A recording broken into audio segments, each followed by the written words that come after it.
it reaches pretty far. I think Neil Young's not quite Tom Petty. Mark Maron had this hilarious bit, and I've heard it redone with Dolly Parton about like, you know, we're so divided, but the one thing we all agree on is that Tom Petty kicks ass. You know, like any person, it's like we all love Tom Petty. And I think like they've said the same about Dolly Parton. I think Neil Young's like close to that.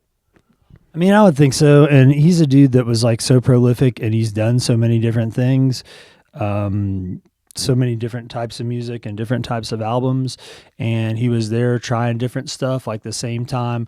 Like if you go back and you look at like, you know, when Bob Dylan dropped Nashville Skyline and when Neil Young did, I forget the name of that album now, but it had like Are You Ready for the Country on it and all that stuff. Like they were all like bouncing, they were playing with the same ideas in the same kind of time span. Yeah, it might have been after the Gold Rush or something around then. He did a rockabilly album. You know Neil Young did a rockabilly album. I mean, I think I know that through you. And then like Crazy Horse and like weird. I mean, not all of it's good. Yeah, but that's even better. Yeah, right. Throw it all out there. Yes. Because like the ones that I love the most now, my go-to albums are the two that were like allegedly like unmarketable. Is On the Beach and Tonight's the Night. There's those two 70s ones where it's like, I think for those years, Neil Young, he started kind of doing like something like this where he's like, people get freaked out when they go record in the studio. So I'm going to solve that by recording every single thing I do all the time. So then it's like you don't have that panic when the tape recorder gets switched on. So I think On the Beach was one, I think this is true, that like he would just get together with people at like midnight on full moons, just invite different people to some badass barn, and they just like play whatever songs he'd written on different instruments, and they just recorded like so much of it, and then they finally put that out, and it's just like really minimal, you know, there's no overdubs or like orchestras or mixes, and I just love that like raw. For sure. Like For the Turnstiles is on there, and some of those other ones. But yeah, I think he's like pretty punk in his like he's like maybe like arguably like first Godfather of grunge. I think we talked about that. No, for sure. The whole like lo-fi Jack White, like just get it out there, man thing. Like, I mean, that's kind of what Neil Young was doing in the 70s. Yeah.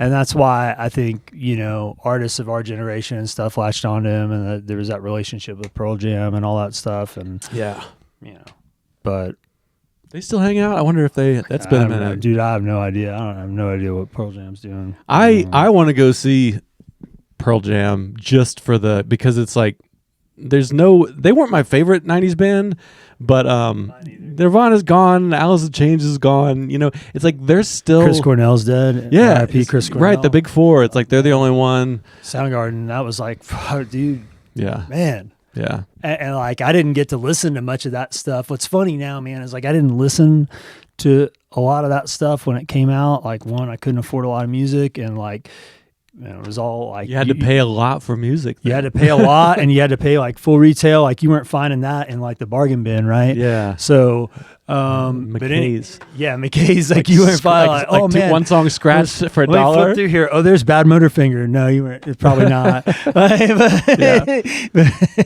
Yeah. But anyway, but yeah. So I've gone back and explored a lot of stuff that I missed and would have like really enjoyed and been totally into at the time. I've listened to more of it lately. Yeah, I remember like, cause like that Minutemen, D Boon, like, I mean, that's like my favorite kind of guitar playing now. But like when you were like, you should check this out, I was like, there's a lot of things that just kind of weren't. It takes time. Like I had to kind of get into like jazz and like experimental music to really understand the brilliance of like playing such insane, like wrong sounding can sound right, but you gotta kind of you gotta like, if you're just trying to, you gotta like expose yourself enough to weird shit to your taste to get it. For me too, like a lot of it was the delivery, man. Like I loved the lyrics, like I loved the subversiveness of it being punk. I loved the rapid fire delivery that they just couldn't play. They couldn't stay together like that freaking long, so they didn't write like full length songs. They're just like 90 seconds. All right, we're done. But it's a whole song's worth of ideas compressed. Yes, to like 80 seconds. Yes, it's pretty wild. But I don't know. I mean, you know, John Randolph turned me on all that stuff. Oh yeah, John. Is he still around? He is very much alive and around, and I haven't seen him in a long time. He's another one where like kind of like again. You, because like, and we go all over the place. This is like a free form jam, so it's cool. Like we just cool. Tangents but yeah, because like how hard it was to like you needed a guy to like turn you on to shit, or a person. I shouldn't say guy, but and like Randolph was a person like that too. He's like, oh yeah, I got the Velvet Underground like first album if you want to borrow it, and it's like, yeah, I'll tape that. I don't have $17 to go buy an old one at the mall. So like the people, when I look back, like even people that maybe you weren't that close with, but they like had some knowledge. Knowledge and amazing taste. Taste, yeah. I mean, that's the thing. Well, like you said, man, it just, it was a different era. It wasn't like somebody puts you onto something, you pop up in Spotify and you're like, well, there's everything they ever recorded. And awesome. Then tomorrow I'm like, I've forgotten all about it because there's such an endless torrent of content. There's so much supply that the demand, it's like the more you can just have it for free all the time, the less value it has. And that's what kind of makes me sad about music today, is that like how much it meant when somebody had like a Velvet Underground or a Minute Men album, you tape it from them and you listen to it in your car. So I totally agree with that 100%. But I will say this. So like this is, everybody's got their different listening idiosyncrasies and tastes and stuff. So I think the silver lining in like, let's just say, I'll stay with Spotify for a minute because I don't mess with it. That's the one I mess with. Same. Okay. So like, do you ever mess with DJ on there? You ever mess with DJ X? You ever listen to that cat? You ever let him into your world? Is an artist on Spotify? Oh, no. Music? It's not an artist, man. It's an algorithm. No. That algorithm learns you, man. Well, I do know about that. I don't know DJ X, but I know that it's like, go to radio, and it's like, here's a bunch of shit that sounds like that. It's not just the radio, man. I'm going to show you. I'm going to show you this thing. Hold on. We got to get into AI too, because this is... okay, cool. Because this is AI. So like... Oh, it's actually a guy talking to you, like. But it ain't a guy; it's the machine talking to you. You know what I'm saying? You remember that movie, The Warriors? Are you familiar with that? It's like The Warriors. No, I think Reservoir Dogs. There's a lot of movies where like the narrator of the movie almost is a DJ. I had the T-shirt. Yeah, that's because that's a comedian too. That's what's Stephen Wright, I think was. He was the DJ in that. Yeah. So now there's an AI one. Yeah. So you can go full on. That's crazy. DJ X. But so what's cool about that though is, I mean, that's the algorithm taking your listening habits and saying, this is some stuff you've been into lately. Here's a throwback. Oh, here's what you were all about in 2023. And you can take it or leave it. You can push that button and say, give me a whole other set. Like, okay, cool. Yeah. And it does that. Yeah. That I find pretty rad. And it's good. I mean, that's really one of the examples of AI. Like I kind of like on Netflix, I'm like, I want to, I use computers for a living. So like there's kind of a spectrum between like, I tell you exactly what to do, which is a little harder, but it's my desires. And the other one's like the direction we're moving in is like the algorithm tells you, you log in and you can't even find like, oh, recently watched is the third down today. Right. And it's like, to me, that can be kind of alarming. And also just like, I like, I'm an old school like hacker, so I like to, and I can't use my phone like my kids can. So it's like, I like that aspect. But when it comes to Spotify, that is one of the few places, and actually more recently, ChatGPT, like writing code for you. I mean, it's like, I was philosophically opposed to it because I'm like, well, I'm going to be out of a job soon. But then I'm like, well, everybody else is using it. So I'm basically, if I have to write a bio from a comedy show or code, you get AI to draft you one. And then it's like, and you tune it up. Yeah, and it's like, wow, it is. I didn't even start using it till the last few months, and I'm like, okay, this shit's like way better than I thought it would be. Like if you're not using it, you're kind of like, and you're competing with people with the same number of hours. No, I mean, you kind of have to. So yes, it's an arms race thing, man. Yeah, and what's funny is, so like I don't use it that much. And I don't know how much you've encountered it in your kids' education so far, but like the school we send the boys to, like, I mean, they have to do it. Like they're like expected to do it. They don't do ChatGPT. They're like, here's Claude, have Claude do some stuff. And then, but you're still going to write this too. Like, and you're going to cite Claude or you're going to do this. I mean, there's rules, there's left and right limits to it, but you can't ignore it. I mean, it's a fact of the landscape. It's not going away. That genie won't go back in the bottle, right, until we fucking shut down Skynet. Yeah, and that's another tangent, but I think we learned in the movies that you can't shut it down. Right. It's well, maybe eventually, but not until you made like 8 or 10 of them, right? if he can pit them against each other in some way. Like, yeah, you have to trick that. Has anybody done that where there's like multiple AIs trying to destroy humanity and you pit them against each other? You know, you somehow... kind of a little bit. Jack Carr's dabbled in it. Jack Carr, thrower writer. He's the first guy that I know of that's really like that's the genre that I'm heavy into, and I listen to books a lot. What's the genre? Sci-fi, a little bit. Thrillers, okay. like modern thrillers. Like a page turner. Espionage, and whatnot. So, espionage means like you're going to fuck up some other government, but not with like just having more. So you're going to do it in more of like a smart, clandestine type of way. Yeah. So, but it's,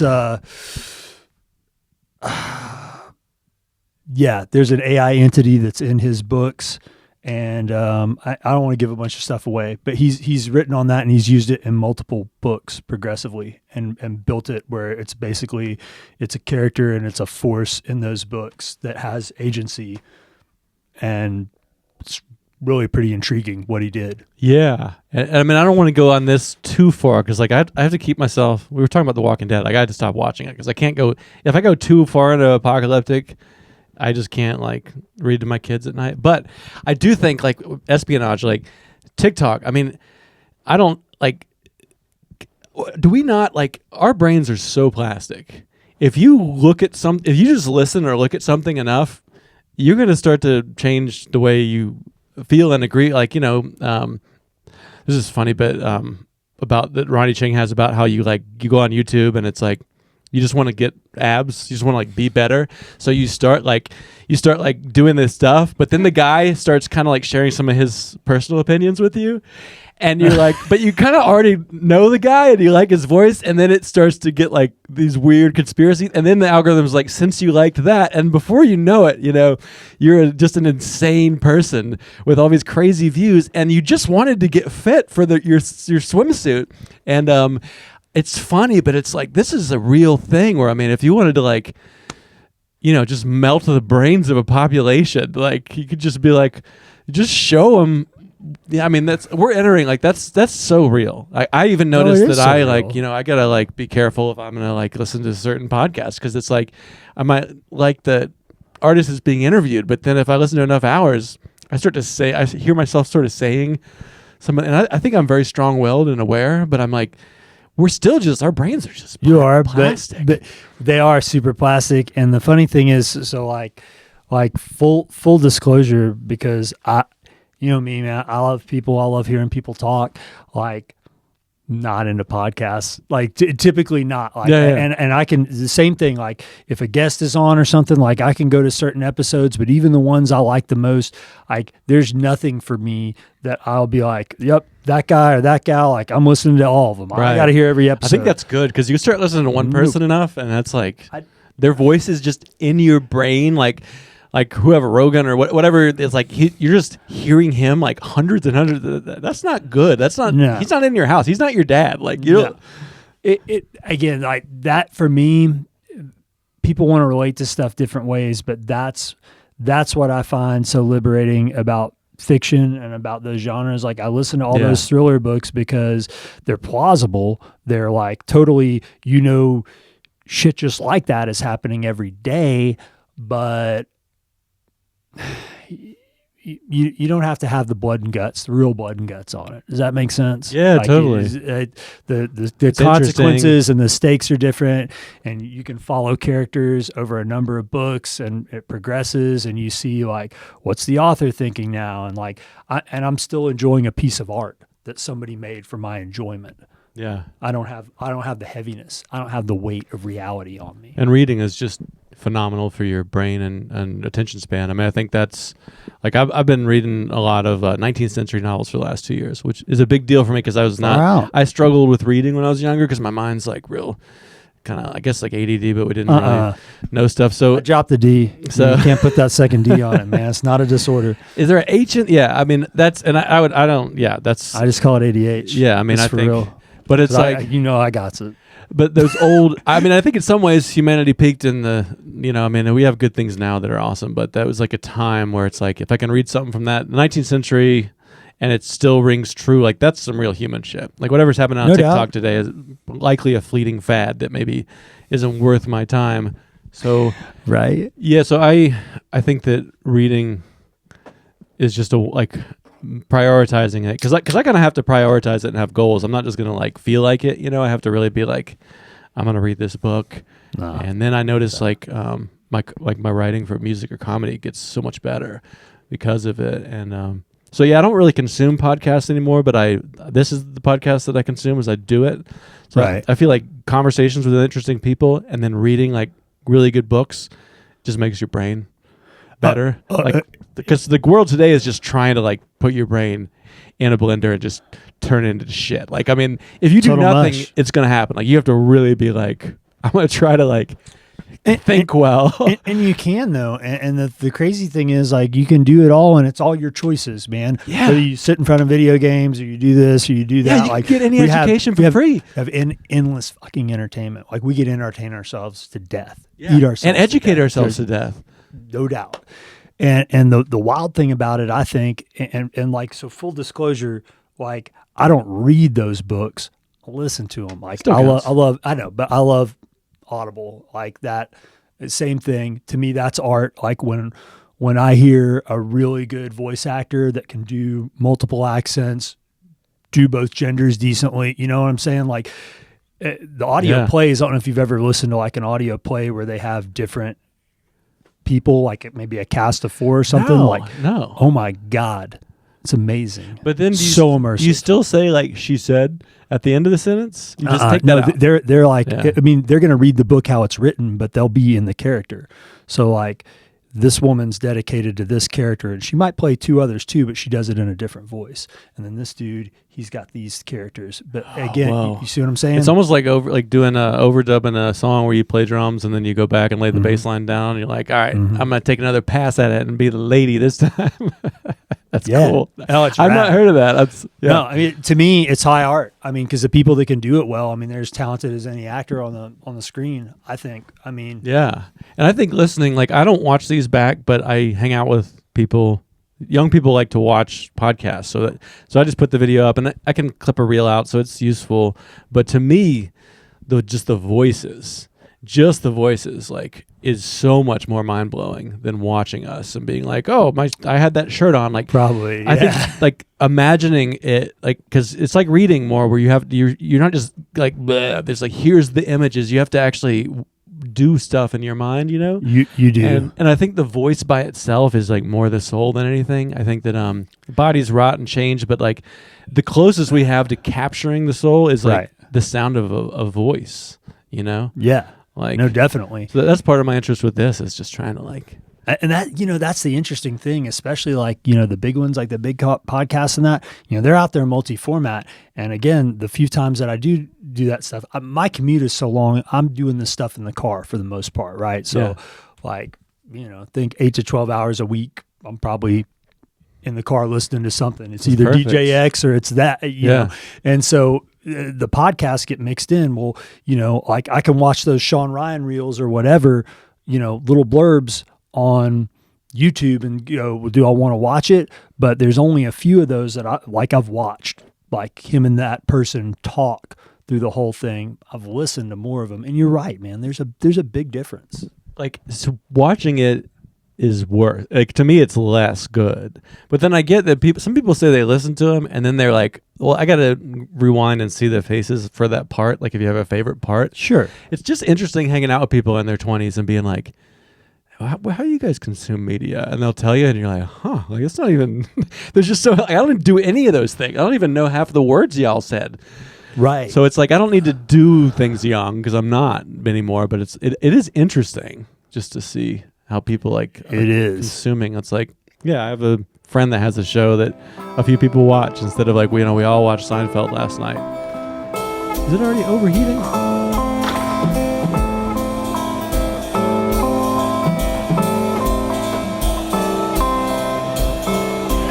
I'm gonna mess his last name up, but Josh Homme, whatever, the guy from Queens of the Stone Age, Eagles of Death Metal. Oh yeah, like anything he ever did, like, yeah. Grohl is the drummer I've played along with the most, because he was the guy when I started music. So Right. I know him through Yes. Songs for the Deaf. He turned a bunch of people onto that band, but like everything they put out is fucking amazeballs. And he's a drummer first too, I believe. I think Is he really? I read a girl's book. He put out an autobiography a few years ago, and he was saying like that's one of the reasons they vibe so well is because they're both kind of drummers first. But then they're also like they understand songs and melodies and stuff too. They're not just like just a drummer.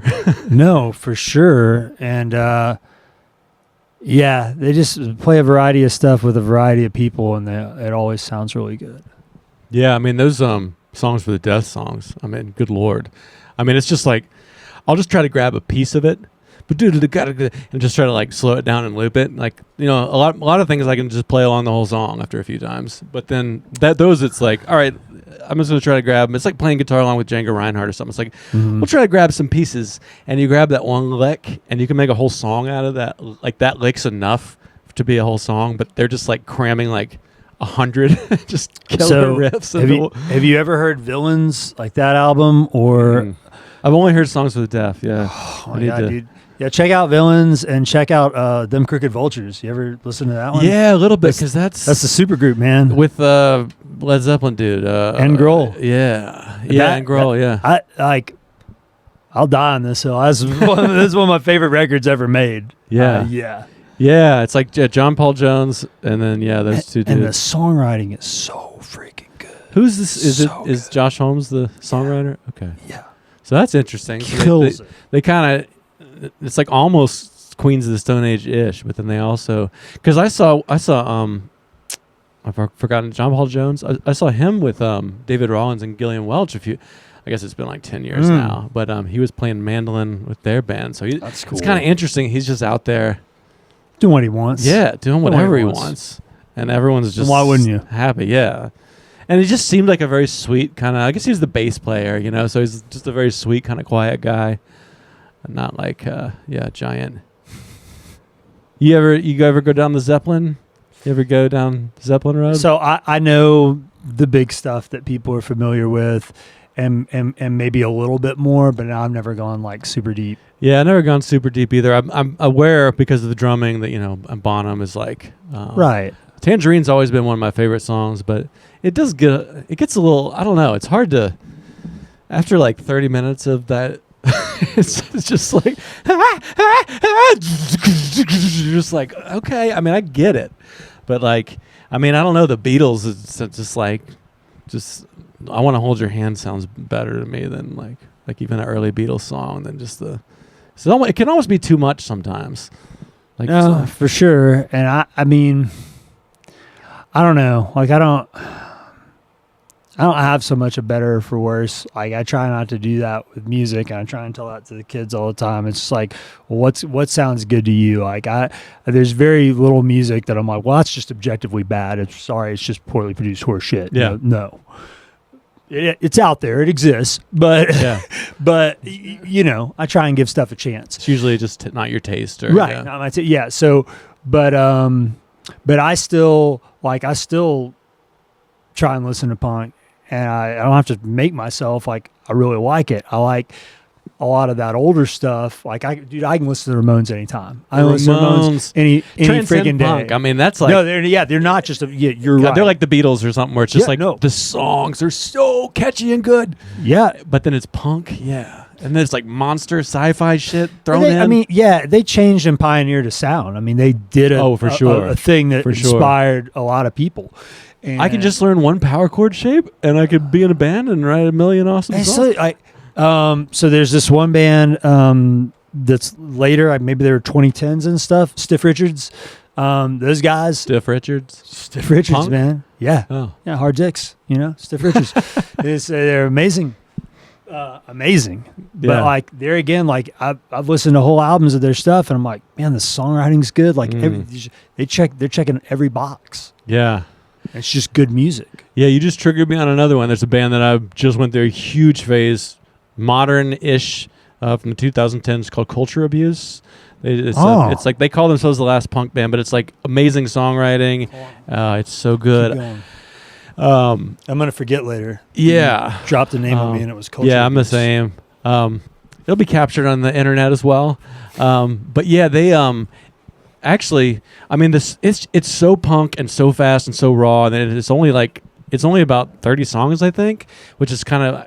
It's like Robert Johnson is one of my all-time favorites, and it's like there's only really like about 30 songs. It's like the Beatles. It's almost kind of better when it's like you can just really keep going with the same small number of songs. But Culture Abuse, I like did a bunch of research. I just like this guy's voice. He sounds like Joey Ramone. He's got that sweet, like he can just go. He can say yeah in a way that gives me the chills in the middle of like a kind of a brutal song, and I'm like, I don't know how this is all the sweetness and the brutality or whatever, but he got canceled for being like kind of a shitty dude, during the Me Too stuff, and then he just quit and broke up the band and hasn't done anything since. So it's kind of like interesting that was like the end of it. He was just like, you're right, I haven't been the best person, I'm sorry, and I'm done.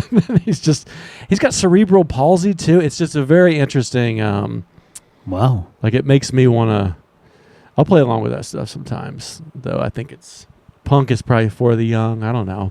No, it mostly is. It mostly is. Like I said, small doses when you need it. Sometimes you need it. Sometimes you go into a place and you're like, this is what I need to hear right now. Or I was really mad where I was, and now I get to hear this.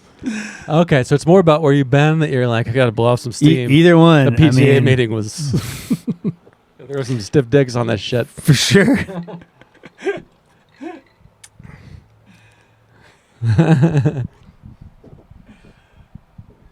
Yeah, I don't know what else. I forgot. I'm glad you mentioned punk, because Culture Abuse is like, I was like, whoa.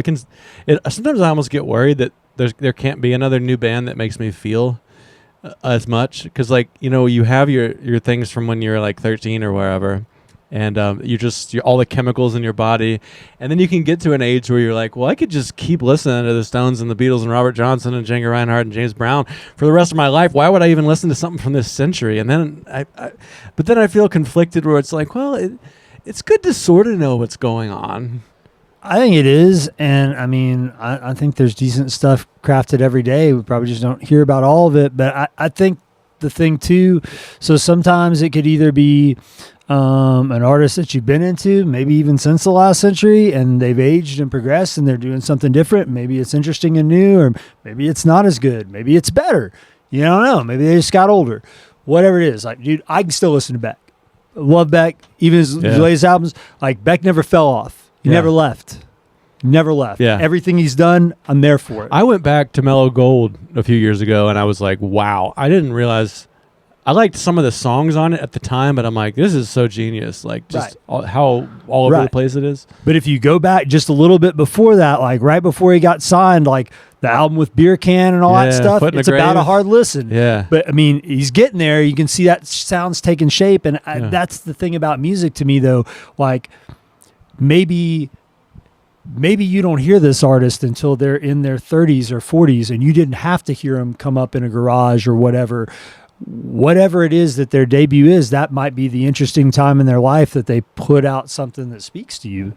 Yeah, you gotta be open to it. I love going back, because like Culture Abuse, that band that at the end of I think it was a Harley Quinn. It was one of those just ridiculous DC movies. It was just like, okay, I mean, it was fun. I had like John Cena in it for a minute, and then at the end the credits roll and it played this song So Busted by Culture Abuse, and I mean, his voice sounded so much like Joey, like, and it just hit me so hard. It was a 2-chord song, and I just who is this band? I got obsessed, and then I went back to their first demo, and it's just like so trashy, but you can hear the like Beck, like there is. There's something in there that's about to get like polished and refined and be like world class, unarguably good, like Sea Change or whatever. Like my mom would be like, "This is beautiful," but then it's kind of cool to like go back to when before they were like fully formed, or like it's for sure those early Beck albums. Like now he has got an audience, and it's like, well, this is going to be the rap album, or this is going to be the like funky album. But those early ones, it's a collage of like every different style. He's literally playing Robert like a blues slide thing alone, and he's a little offbeat, just like they were in the old days. And then the next song will be like some like punk metal. She was like, "Whoa, whoa, fuck you, motherfucker!" Yep. And then there's the fight between that that gay couple. I looked it up at the story where he, it's like, put your clothes on, motherfucker. As the guy's like smashing bottles. He said there was some gay couple that lived beneath them. I don't know why it matters that they're gay. It's a detail that he said. Just repeating what Beck said. Homophobe. No, just kidding. But there's like this big fight going on down there, and they would just get like drunk and like get really scary. And he just started recording them, and then like one of those is just on the. That's like before Pay No Mind. Awesome. Yeah, it's like Daniel Johnston. You ever get down with him? Oh, Daniel Johnston. Yeah, crazy dude from. There's a T in there somewhere. Daniel Johnston. Yeah, I think. Yeah. So he's just this nutcase. It's been covered by like everyone, M. Ward and Beck and Wilco have all made his songs beautiful, but he was just recording them on a tape recorder in the early 80s, late 70s. And there's a great documentary about just how insane this guy is. He's dead now, but the songs are so good, and the albums are just like collages of It's kind of like early Beck. Like, I think was influenced by But then it's like Sonic Youth and bands would team up. Like a lot of like really reputable bands got what he was doing. But if you played it for like a regular person, they'd be like, "It's out of tune. It's off time. I don't get it. It doesn't sound like music." But it's it's like that rough thing. I think that's kind of like maybe something you had an appreciation for before me with like the Minutemen and stuff. Being able to like enjoy something that's kind of uncomfortable. Yeah, and I think for me too, like if I thought I got the intent of the artist, like this is the thing I want you to feel, or this is the message I'm trying to send you, and I appreciated that message, I cared less about how it was rapped a lot of times. Yeah. I mean, I like sloppy. Because you can fix it in the computer now. You can not have rhythm or pitch, and you can make it sound perfect. Right. So I like that, like the fucked up delivery. Yeah. That's what we're doing here, Every messy, the camera. This is Daniel Johnston. This is like a new version of a punk rock zine. This is like the vinyl. Indeed. Like it's that spirit. It's like you don't have to have like a bunch of nice shit. You don't. You don't have to have like multiple camera cuts. It's not just two guys in button-down shirts talking. It's shit. It's real. Oh, we are both wearing button-down. Yeah. I should take my hat off so we look exactly the same. Well, there's the one with the hat and the one without the hat. I'm almost never seen without one, so people are going to be like, if anybody actually wants, they're going to be like, damn. Which one are you in the video? Yeah. Yeah, it's interesting that just like that music and the stuff that we got into like back in the day has really informed everything, that I've done since, like whether it's comedy or a podcast. Yeah, it's all very DIY. No, I love it though. Yeah. This cat is very friendly. I don't know its name, but it's very, very friendly. He's Dustin. Yeah, he's the man. He's super cool dude. Just so chill, big. Just wants to come like as soon as you come in, he wants to come chill with you. No hesitation.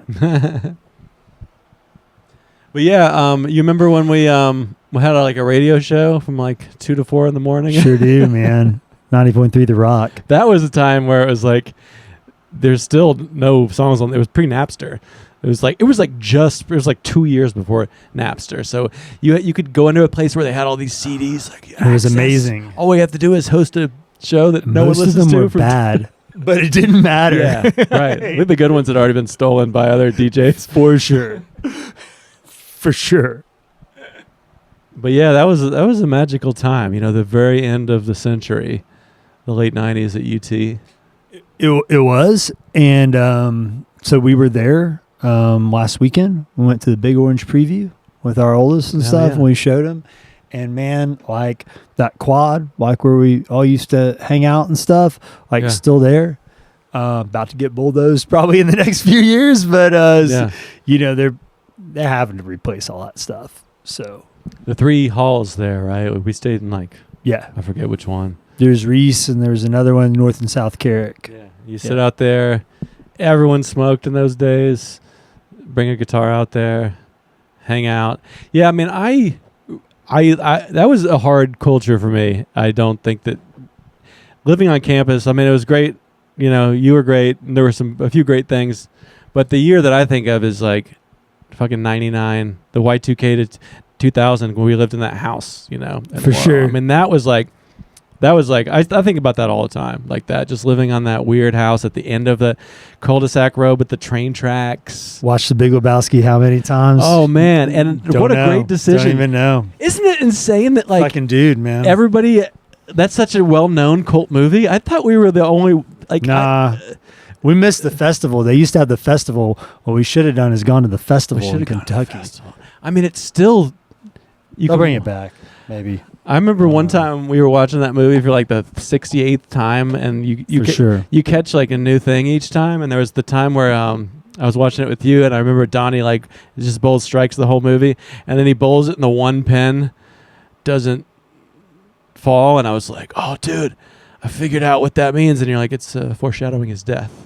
I remember you used the word foreshadow. I was like, everybody else already know that? I thought I was about to like blow your mind, and you're like, "Yeah, that's foreshadowment, right?" Like, catch up. Sorry. Like, not only did you already know, but you like had a really smart sounding, like, you're like, and I'm going to use the word foreshadowment.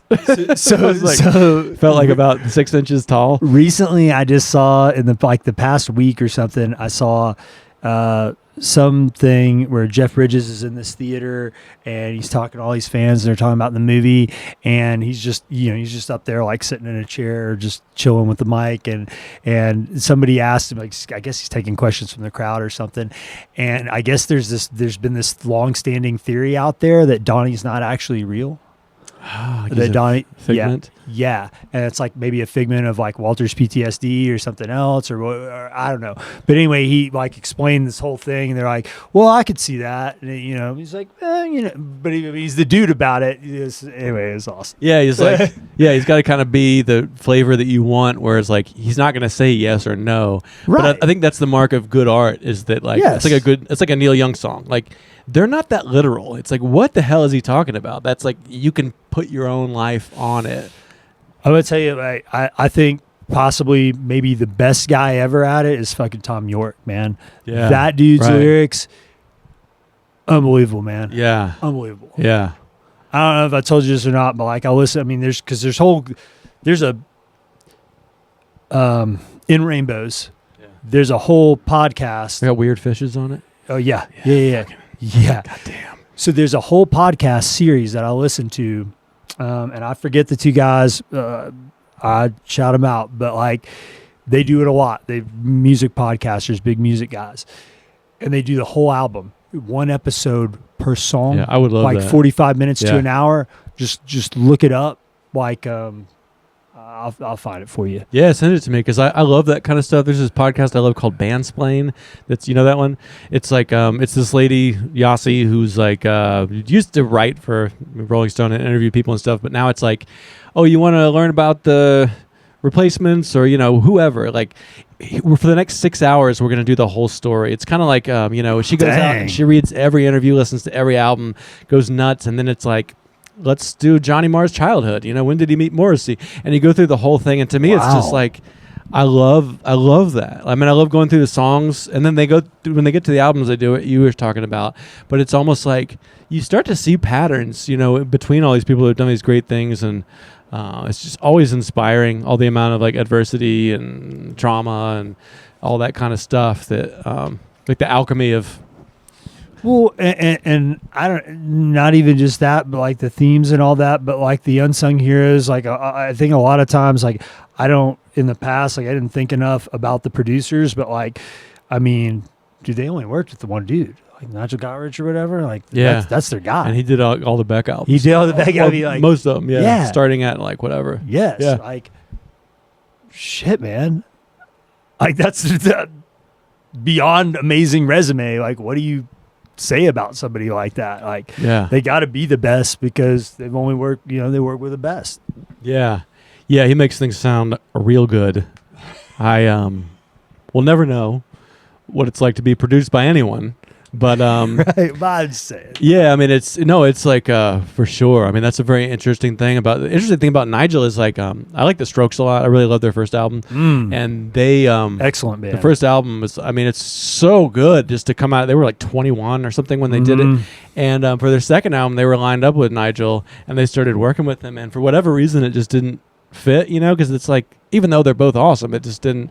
So then they went back to the first guy who did, and the first one sounds like it was recorded on a boombox. They just did that again. It's almost like their sound couldn't be that hi-fi at that time or something like that. I always thought that was interesting. It's like, wait, what? You were working with Nigel and then you didn't? Like, but it's kind of interesting, that I guess he gets those $1 million sounds. Another person that I kind of put with those is like Tom Waits, like he's a person that he got more experimental and took more risks as he got like to the age we are now, which I always find that interesting. I mean, Neil Young too. It's like, it's kind of tempting to be like, well, I figured out my formula, so we'll just ride it out, play the hits. I think the more interesting thing that those really good ones do is they get age and experience, and they're like, yeah, I'm going to take what worked, or I'm going to go in a different direction. I'm going to do what feels right to me right now. I'm mature enough. I know what I like, and I'm going to do this for me. And you can love it or not, whatever. And a lot of times, most of your audience goes, we're done.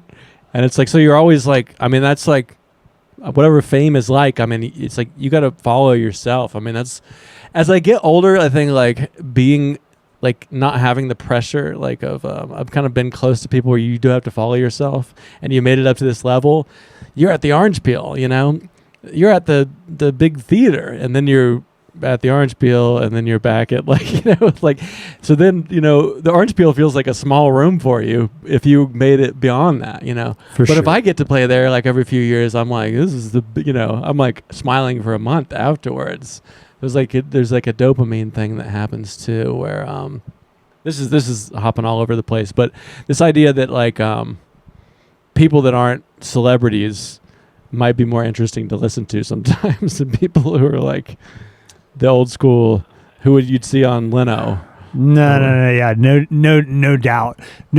But again, they're like, you don't have all the scripting and the polish, and so if you're at a certain level of stardom, I think like they're not so worried about me as a brand and brand image or any of that stuff. That like, those people, I think it's very much more formatted, and they definitely have to worry about things because folks have a lot of money tied up in it. And damn it, Ryan, you're our investment. I know. And we have to manage you. And all these dudes that you go on the road with that set up all your shit, like, then they've been with you for 10, 20 years. They have families. They have you're employing. Yes. I might have COVID. I got to go out there tonight. Everybody's got hotels and babysitters. Like, I mean, yeah. It's so much to think about. Yeah, so glad I never broke through to massive success. Exactly. Yes. Thank God you didn't, man. I don't know. Yeah, it's a recurring theme on here. Is it? Yeah. I would imagine so. Yeah.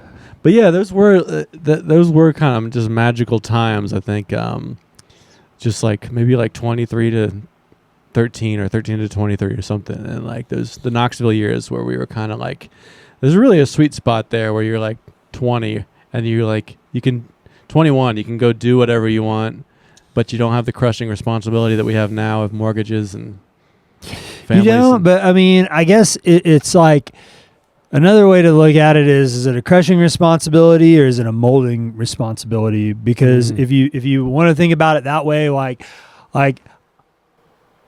I don't have any regrets. I guess sincerely, I don't have those regrets in my life, and I love where I'm at now. I'm thankful for it every day. I'm thankful for my family and what I get to do, that I get paid. All of it. And I think it would have blown a lot of people's minds if you told me at 17 or 18, hey Josh, this is your path. I would have full shit. Nope. Doubt it. Can't see me employed in one place. You know what I mean? Like a lot of things, and a lot of people wouldn't have had it pegged. Like that way it wouldn't have been me. sexy to you at that age. You would have wanted something more like, no, I'm a stunt man for. Where's the action and adventure, man? I thought I was getting horrible life. Like now they'd be like the worst life choice ever. Absolutely. Yeah.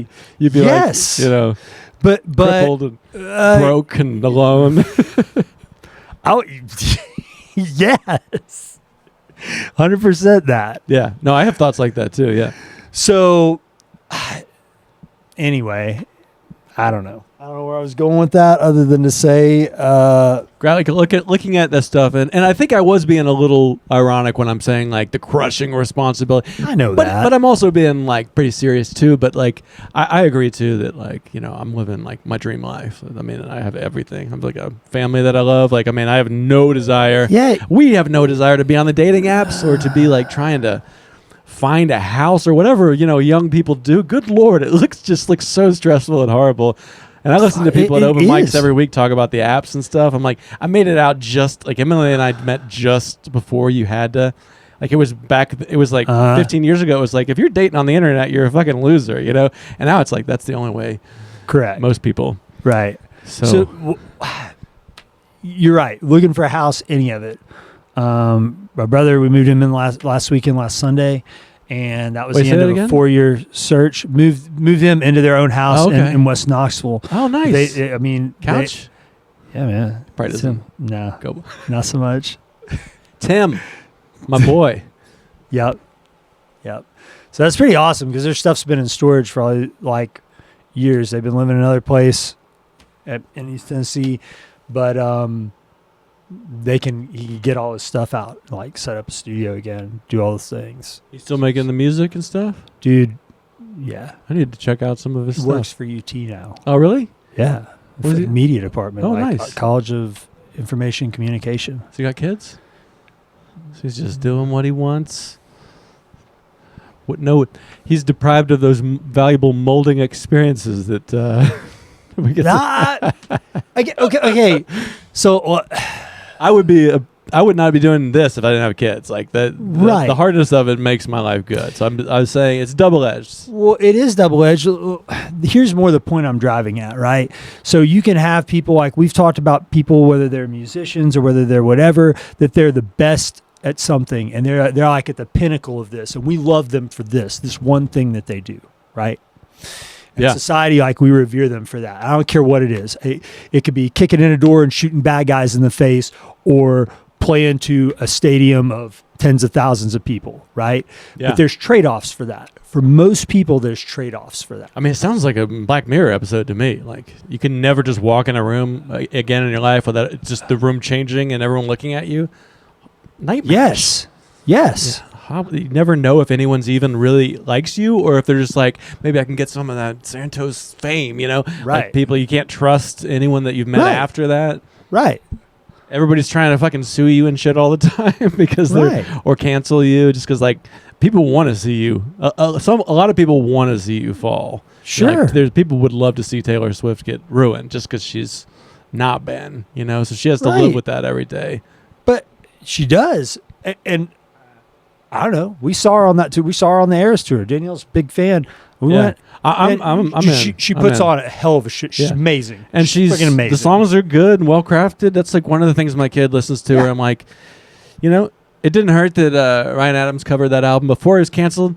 He got canceled. Yeah, a little bit, but not. I don't know. Let's not get into that. But we won't. Not like Cosby level, I mean, I can't watch that show, but I can still cry to some Ryan Adams songs. It's I heard that. Like, can you still be moved by the art? Like, I mean, Cosby's never going to be. You can't be like, well, I can still watch him be a dad. It's like, no, you can't. No. Woody Allen movies, that one's a little like kind of a gray area. I'm like, they're so good. Have you heard that Chappelle bit where he's like going through the eras, like the 60s and 70s, he's talking about, and the punchline at the end is like, Cosby was doing all that shit. He was raping all his women. It was fucked up. Yeah, it's good. It's a good joke. It's a great joke. He's like, that'd be like if you found out chocolate ice cream was a rapist. Yeah, I don't want chocolate ice cream to rape. Well, but he also does a good job of being like, but he did do these amazing things. Cosby, I mean, he did these amazing things for the. I felt like he was saying he did amazing things for the black community. So, I mean, Chappelle, good Lord, I just love, like, he could read. He's amazeballs. The back of he's so good. The shampoo bottles, and I would be like, I'm gonna listen to it. I'm gonna listen to how he reads. His voice does it. Like he's like one of the most musical comedians. Like, I mean, I think it's all levels. It's like brilliance and like hitting shocking stuff sometimes, but then it's also just the sound of his voice and the pacing, the relaxed rhythm of it. We saw him just before COVID. Really? Like, splurged on tickets, and I'm so glad we saw him and Bill Burr about a months before. We were just, you couldn't see anything, live for years. And those were just, those Chappelle particularly. Like, he would sit down. It was at the our big theater, and I don't know how many. It's like a few thousand, I think. And when you could hear a pin drop. Like, I don't think I've ever really been in a place with that many people who were that quiet, And then the pop of laughter was like so loud. It was like the laughs, like the real laughs. Yeah. And then it would get so quiet. Like, the way he worked, it was like jazz. The way he would work the dynamics, I was just like, oh man, I could not understand English, and I would still be like, this is a beautiful telling of art, Yeah. And of course, a lot of my comedy friends don't like that. Chappelle's controversial right now. Yeah, okay, I get that. Whatever. Yeah. But and he's funny as shit, man. Yeah. Yeah. And just genius. Norm Macdonald, another one of my all-time favorites. I know we were kind of there for Norm. For sure. Dude. His voice, same thing. His voice, everything. Like, he was good. Such a genius. He's actually the only podcast I'm listening to now. Besides, like, I just do a podcast. I'm like, I don't need to listen to other people. But I have gone back, and on Spotify you can find a Norm Macdonald playlist. It's like 10 hours of him talking to people like we're talking. And I mean, he's so well read. He's so fucking brilliant about literature and all kinds of things. So it's really interesting that he sort of plays a fool, that he's smart enough to know that you don't really gain anything by putting yourself above the audience. Right. Like, it's like a genius kind of acting like an idiot is like, that's an interesting thing. No, it is. And I never got way into him because it was really like the 70s. It was before my time, but I've seen a few of the reruns, but like, that old show Columbo, like, that's kind of the premise of the whole show. Like, this guy's smarter than everybody, and he plays the dumpy, just, rumpled detective. He's always forgetting stuff. He didn't forget shit. He's running everybody. You're going to give away all your clues because you're like, look at this guy. He's plays everybody. Yeah. That's kind of an interesting thing, like being confident enough to not need to get your ego out of the way, That's something I'm also exploring in middle age. Trying to get the ego out of the... It's hard. Yeah. So it's a young person's game, being like really egotistical, No, trying to learn grace, like trying so hard. I'm just saying it's a daily struggle, Oh, yeah. Right? For me, it is. I don't know. Yeah. Yeah. And I think like doing stand-up or things can be a way to be like, it's my giant head, here's my giant ego, so I got that out, so now I can go home and...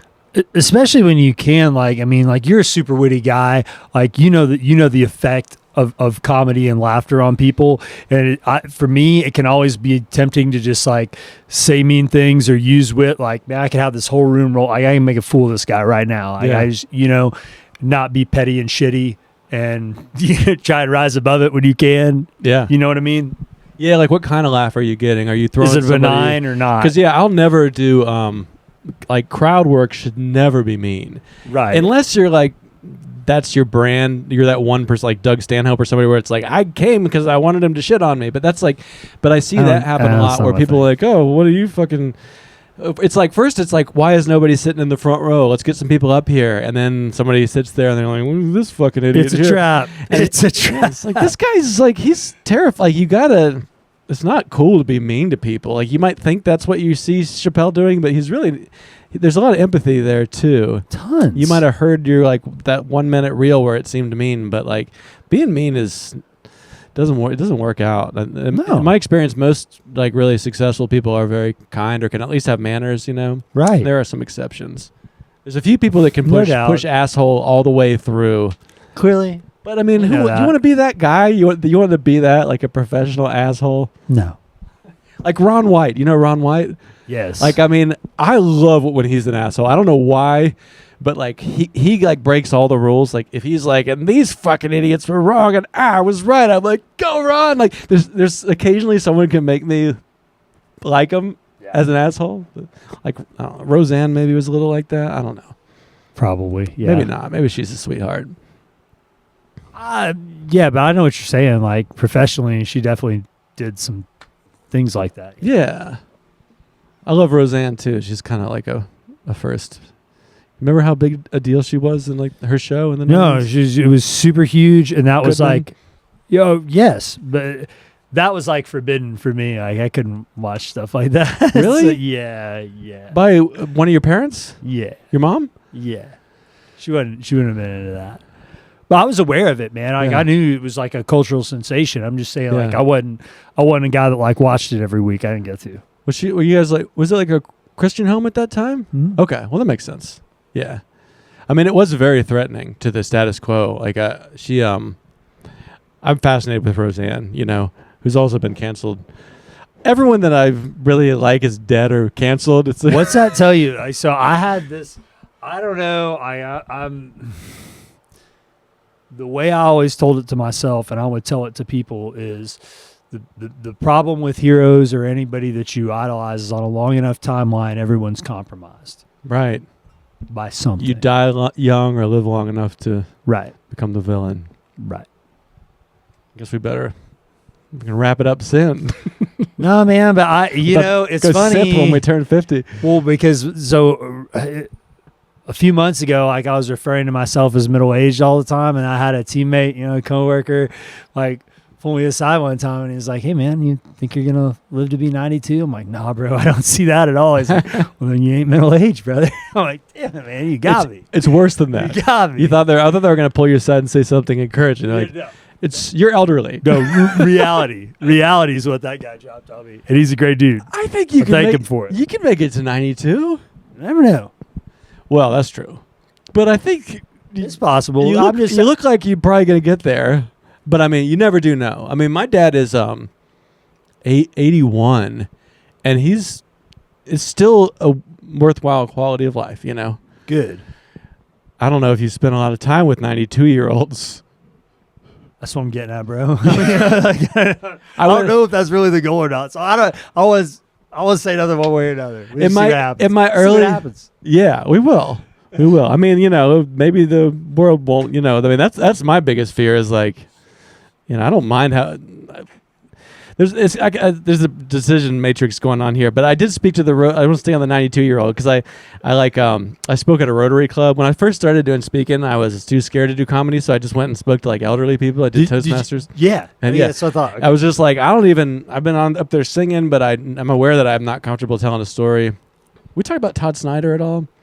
I don't know if I got into him after we weren't living together, but anyway, there's like, it's a bunch of old dudes, and then there's the one oldest dude, like everyone's like in their 70s and 80s, and there's the one guy that they like wheel in. They're like, everyone's like, yay, he's still here. It's like, and they're so sweet, all these old men. And of course, I could tell he's like, his equipment, he's not really hearing stuff. And he's like, got all these like tubes hooked up to him. And he's like, it's just like, I was like, I don't know if I need to live that long, but I guess when you get there, you want to hold on to, like, you want to survive. Like, you're a suicidal person, and then you start to almost die, and you're like, it kicks in. I could see that because the survival instinct's a real thing, and I could also see like you don't know what it is that's going on in others' lives that makes you want to hang on at that point. Man, I just want to see so and so walk down the aisle. I want to see that's a good point. That's a good point. Yeah. Like at that point, like you long ago, like the cool thing about being a parent is you stop. It stops being all about you. Like you don't have to be like, I'm the fucking protagonist. It's all about me all the time. Like, no, it's not anymore. Yeah. So like, what about them? What's going on in their lives? What can we do for somebody else? Like that's, I think the most liberating, cool thing about it is rescaling your priorities, right? Yeah, I love the way you said that. Like, you're not the protagonist anymore. It's like every young person's like, oh, you guys are all in my movie today? No, but to call it out, like, I don't know, another random piece of art, but like, you ever see Tenet, the movie Tenet? Like, I love anything Chris Nolan did. Is that the one where Michael Keaton's a bad, brings a bunch of cockroaches into an apartment? No. Okay. No, I haven't seen it. Tenet. Like, Tenet. How do you spell it? It's not tenant. It's Tenet. Tenet, like an ideal. I don't think I know that word. Oh yeah, like these tenets we hold. Yes. Okay, Yeah. That's it. Just barely know that word. Go ahead. Okay. Well, anyway, watch it sometime. If you like Chris Nolan movies, like do you like his Batmans or any? Oh yeah, he did the one about the Scientology one with Joaquin. Is that him? I don't know. I didn't see that one. I don't know. Sorry. Go ahead. Anyway, Chris Nolan. Well, that's it. It's this awesome thriller. It plays with time a bunch. That's like the central crux of the movie. But they never introduce you to the main guy. Like, he never gives his name, the whole thing. And that's at the end. He's just like, well, who are you? I'm the protagonist. Like, that's it. It's as much as he gives you, and it ends. It's like, some extreme irony that, like, you could know the least about the protagonist or just some, like, maybe even start with that concept. You're like, what if we made a movie where the protagonist is the least? It's wild. Like, you don't know. And when you get to the end, it's one of those, I can watch it again and again. But like when you get to the end, you're like, well, what drove him? What was his motivation? Like, why did he do? I still don't know. Because I'm the fucking protagonist. Exactly. But it was still like, it was such a well-crafted movie that you're like, man, it was one of those, it went, I think, it's so elevated, like it went over a bunch of people's heads. They're like, I just thought it looked cool in the previews when that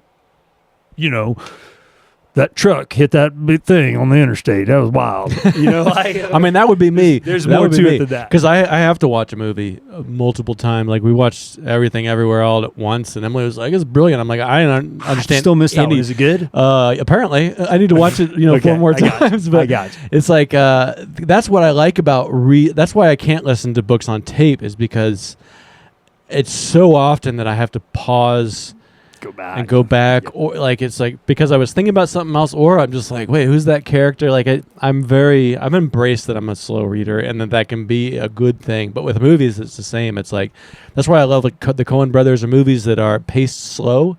Like if a movie's paced slow, like No Country for Old Men, I just love. It's like Chappelle's voice. It just moves like molasses. It's like I spent all day routing emails and running around trying to. Like, why do I want to watch like a million cuts and just changing? Like, it's like my mind's just like, please, just stare at a tree or something, dude. I could watch that one again, or pretty much anything they've ever done. And you're right, though; they are brilliant with the pacing. Yeah, and I mean, they work with all the best people, and they've done so. I don't care if it's "Oh Brother, Where Art Thou?" Like I've seen that one. I don't know how many times. You could watch it forever. Yeah, you watch it forever. Find something new. Hey, it's so many layers deep. And based on fucking Iliad, man. Yeah, the Iliad. And I was asking Ethan the other day. I'm like, it's based on the Odyssey, right? And he's like, no, man, it's the Iliad. It's this one. It's not that one. I'm like, oh, my bad. They're the same one, right? Like, yeah, but yeah, our kids like have more recently learned that you're like going back like 35 years, and you're like, hey, Eleanor, which Greek god was that? She's like, she knows, Kids are freaking smart, man. Blow you away. Yeah. That's his whole thing. Roll off what are the Christopher Nolan movies? He did the Batmans with the Heath Ledger Christian Bale. Yeah, okay. Those were great. Those are yes. I am really partial to the first Michael Keaton, Jack Nicholson one, just because of my excellent age. Yeah. I mean, but those are my like up there in my top 3 too. Yeah. Oh, for sure. Yeah. Yeah, all of those he did. Because I know the name. I know I've Googled his name and watched a bunch of his movies because he's a writer-director, right? Yes. And like Quentin Tarantino, I don't like all of his movies a ton, but there's certain ones that are wow. Once Upon a Time in Hollywood, talk about slow pacing. I never watched it. Okay. I need to. Probably. So what I'm doing now, I mean, I shouldn't like overhype it, but I just think bought based it on who's in it. I was like, man, yeah, those guys, dude. It's like so I watched it a few times, and now whenever I'm at the end of a long day, and I'm just like, I'll put it on with the sound down. And I'll put music on or play guitar, just kind of like write a little bit. And like, I love cool as shit. I mean, I think you'd like it. Yeah. Probably for sure would. He's even said it's the best thing he can do. And he's like, I might do one more movie, but it might be epilogue-y. He's probably just tired from right after doing it. But Quentin's someone I can listen to endlessly. Yeah, like writer, producer, director. I mean, I actually love all of his movies. There's a few that are like maybe just not my total favorites, but what I was getting back to is the Christopher Nolan thing is that he is he kind of said it best that like Richard Linklater's probably like one of my all-time favorites too, is that the writer-director is a really rare thing, that it's one person's vision, because most of the shit we see, somebody has an idea and then you put it in a room with 20 people and they're like, well, this group needs to have their, and then, okay, well, we got to make sure that, and we can't, this week there was a thing in the news, we got to water that down, and then you end up with the same fucking bullshit that everything, I hope it's okay that I'm trying not to curse so much. You might have you're not offending me. Your mom, somebody might listen to this and they'll get over it. They'll be fine. They'll be fine. I'm trying to curse less. I know it's not it's not really a good way to live. So, but yeah, the writer director and Nolan's kind of like one of them guys. He is, and so like I had to pull it up because I didn't want to short him anything. But known for Tenet, Interstellar, Inception, Inception, The Prestige, okay, Oppenheimer, Dude, did you see Dunkirk? No, Dunkirk. Because I bring it up anytime that people talk about like the magic of like going to the movies, seeing a thing in the cinema, right? In the shared seats. Experience. Right.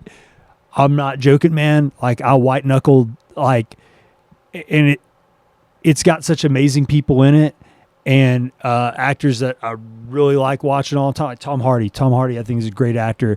And he's a dude that can do a lot with even awesome. Just his eyes, right? He was Bane. Venom, The bike riders. Right. But like, I mean, he's in that. He's flying this airplane. He does it all with his eyes. You barely see his face in the film. Like, you're like, but you're there. Like, this guy's in this aircraft and he's got to shoot this shit and like, whoa.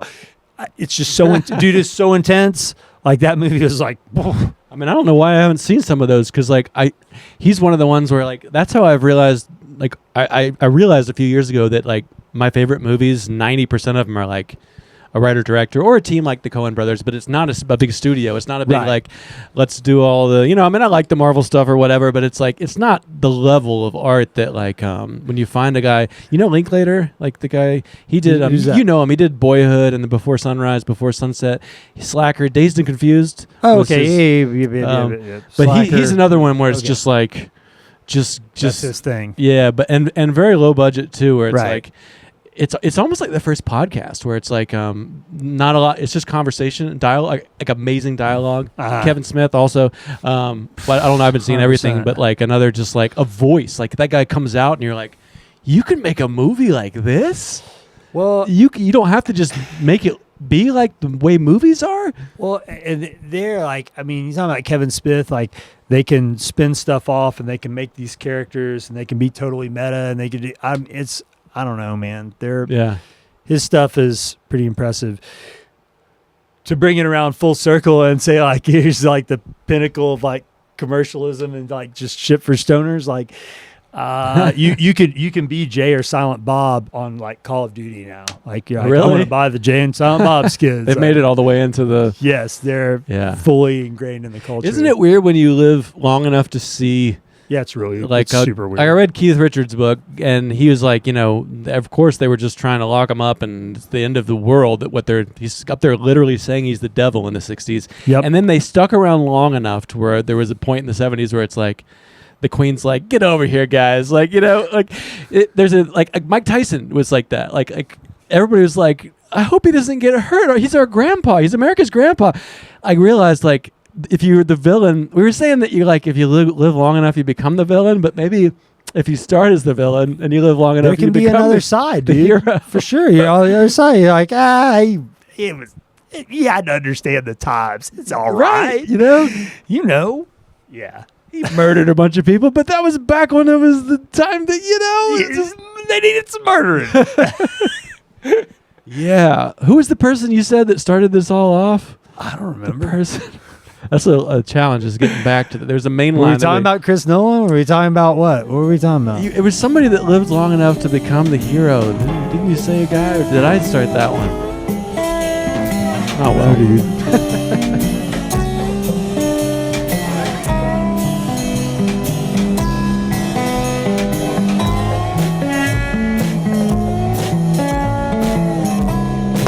From there's nothing there to here's this thing and I'm proud of it and you guys all check it out. That's a lot of distance, right? That's a big stretch. Yeah. It can be, I would think. A cool thing I think is, some people, if you can learn the craft of whatever it is you're trying to do, if you can trick somebody into paying you to do that, even though you're learning all the things and you may not love it at the time, but like you're acquiring the skills and the know-how, then that can make it an easier thing later. Totally. Does that make sense? Yeah, it totally makes sense. It's like, I mean, I bet you felt that way about the military, or we kind of started off talking about that too. It's like, you get in a position where you're getting paid and supported, but you're getting things that you kind of already want, like skills that you can use. You can leverage that to have a better life. Right. And you're getting paid to do that. It's like, step back. There are ways to rock life, You don't have to just stay in a situation forever and complain about it. And, architecting your life. Getting paid, get someone to pay you to learn some cool shit. For sure. That's what you were saying. That's right? That's 100% what I'm saying. Yep.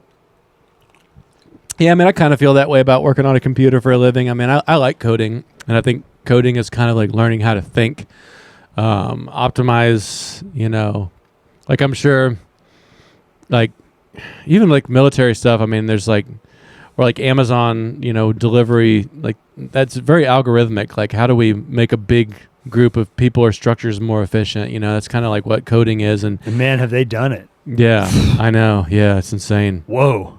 I'm trying not to buy everything on there. I get that, but it can be hard not to. I don't know. So I got to go to a store. Like, I don't even have time. Right. Well, but and pay more and. You got to balance it, though. That's the crazy thing, is because I think I'm like a lot of people in that I still want stores. I still need the ability to go to a place and touch things and talk to a person. I need that. And if you certain things. Buy everything on Amazon, you're essentially voting those stores away. Yeah. But you got to buy some things on Amazon because it just makes more sense. Right. So, like Amazon's I don't think the pendulum's going to swing so far at this point that they're like, damn, I wish we had Amazon again. It's terrible what happened. Why did it all go away? Yeah. It's not looking likely. No. But things can change so fast now, too. They can. But we have one of the big distribution centers now. It's like right off Alcoa Highway. I mean, right off. And like that thing sprang up, and I mean, that's still a bunch of jobs for people. I mean, somebody has to go work there. I can't speak to how good or bad that is. Not even gonna try and touch that. Hard to imagine it's good. I don't know for sure. But again, for you and me, not good. But you and me are not people that like that rigid of a structure, man. Like working where I work, that could be a dream job for some people that like just want that structure, and they want to just show up and like, man, if you just treat me like a robot, that would be freaking great. And I don't have to do any conscious thought here. Yeah. And I can grind that out. Like, that's some people. Some people want that. Yeah. Not a lot. Yeah. I don't know. Well, I don't know how many or few, but yeah, you know what I mean. Yeah. Some people, like, there's some people that are like, I'm like, God, man, is like your goal in life to be boring? I don't know, but for some, because you're succeeding. Yeah, well, but some people crave stability, and some people crave volatility.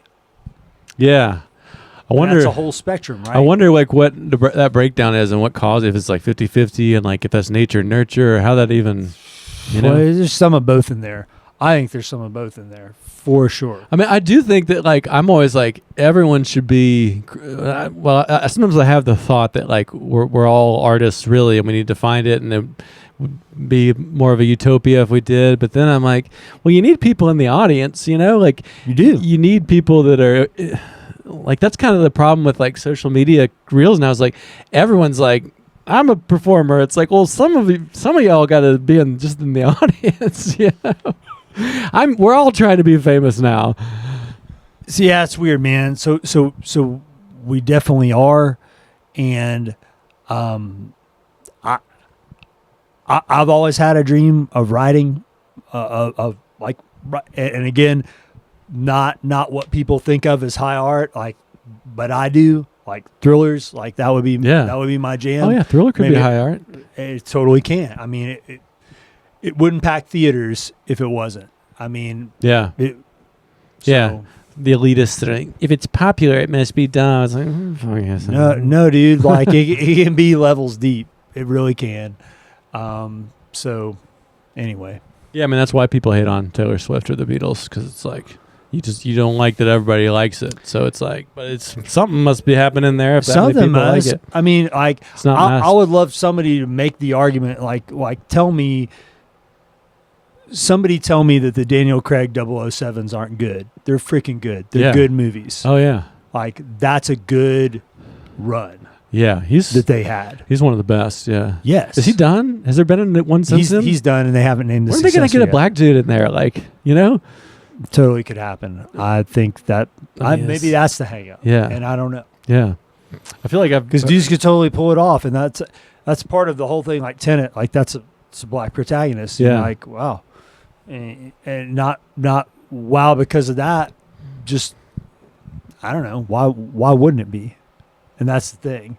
And that's the question. That's one of the questions that you would ask, because he's like, basically everybody else in there is white, and he's the main dude, and of course he is. Yeah. And of course he is. Yeah. He's the protagonist. And he owns that. Yes. Yeah, it's funny. It's interesting about writing, because like you just triggered a memory. I remember one time I was over at Amanda's house in high school, who I was dating at the time, and she was in some weird like storage room. Mm-hmm. And it was like a room I'd never been in before. They had a TV, and they didn't have TV, and then they got a TV and they put it in some room that's like the least accommodating room, just so you wouldn't watch too much.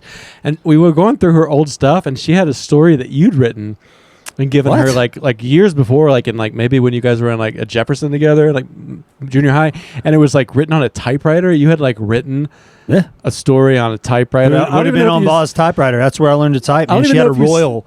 Oh yeah, yeah. I'll tell you something that's wild, man. Because I look at it so there's a place where I work now. There's a building, and they have some museum pieces that are in the main like public facing building, but there's just a few pieces that are in this building that's kind of like the headquarters for maintenance and stuff. So anyway. But it's that exact same model of typewriter, and I look at it every time I walk past it. And I'm like, you remember? Okay. So you write a lot of stuff on it? No, but like it's where I learned to type. Like she taught me to type before I took typing in high school. Yeah. And the kids ask me they don't ask me. I tell them all the time. I'm like, listen, the most valuable class I took in high school, believe it or not, was fucking typing. Yeah. Yeah. My kid in there right now is like, hasn't really learned to type yet, so she's using all the stuff, and then sometimes she's trying to write something, and I'm like, dude, like a month, just like a little bit each day, like focus. I mean, I can shred a keyboard. Like, yes. It's, I mean, I learned. I try to never touch the mouse or the trackpad for anything. That's cool. I have to do it coding and a lot of stuff. So it's like the moment where you grab the mouse and drag it across the screen, that moment of friction when you're trying to make your idea in your brain happen, that adds up and snowballs, and it's like you get. What kind of mouse do you use? It's just like a cheap like Amazon mouse. So but I try never to use it. I don't use an ergonomic one. I haven't had any issues with that. I know that people love those, but I try to just shortcut key command everything. Yeah. And there are some places where a mouse really is better. So I got to learn the Apple stuff. So I got my first because again, like the Army, it's all Windows based, man. So like I always had to get like a Windows laptop to do my Army crap, so it would play with their stuff. And mine that I've had for years, even since I retired, like it's one of these like you have to keep it plugged in, like the battery's been long since dead. So I got to pull the few stuff from where I retired, get those documents and put them. It's literally been a couple weekends ago, but like I got like this. I was so happy, man. I'm like, I got a 15-inch MacBook Air. Like this is awesome.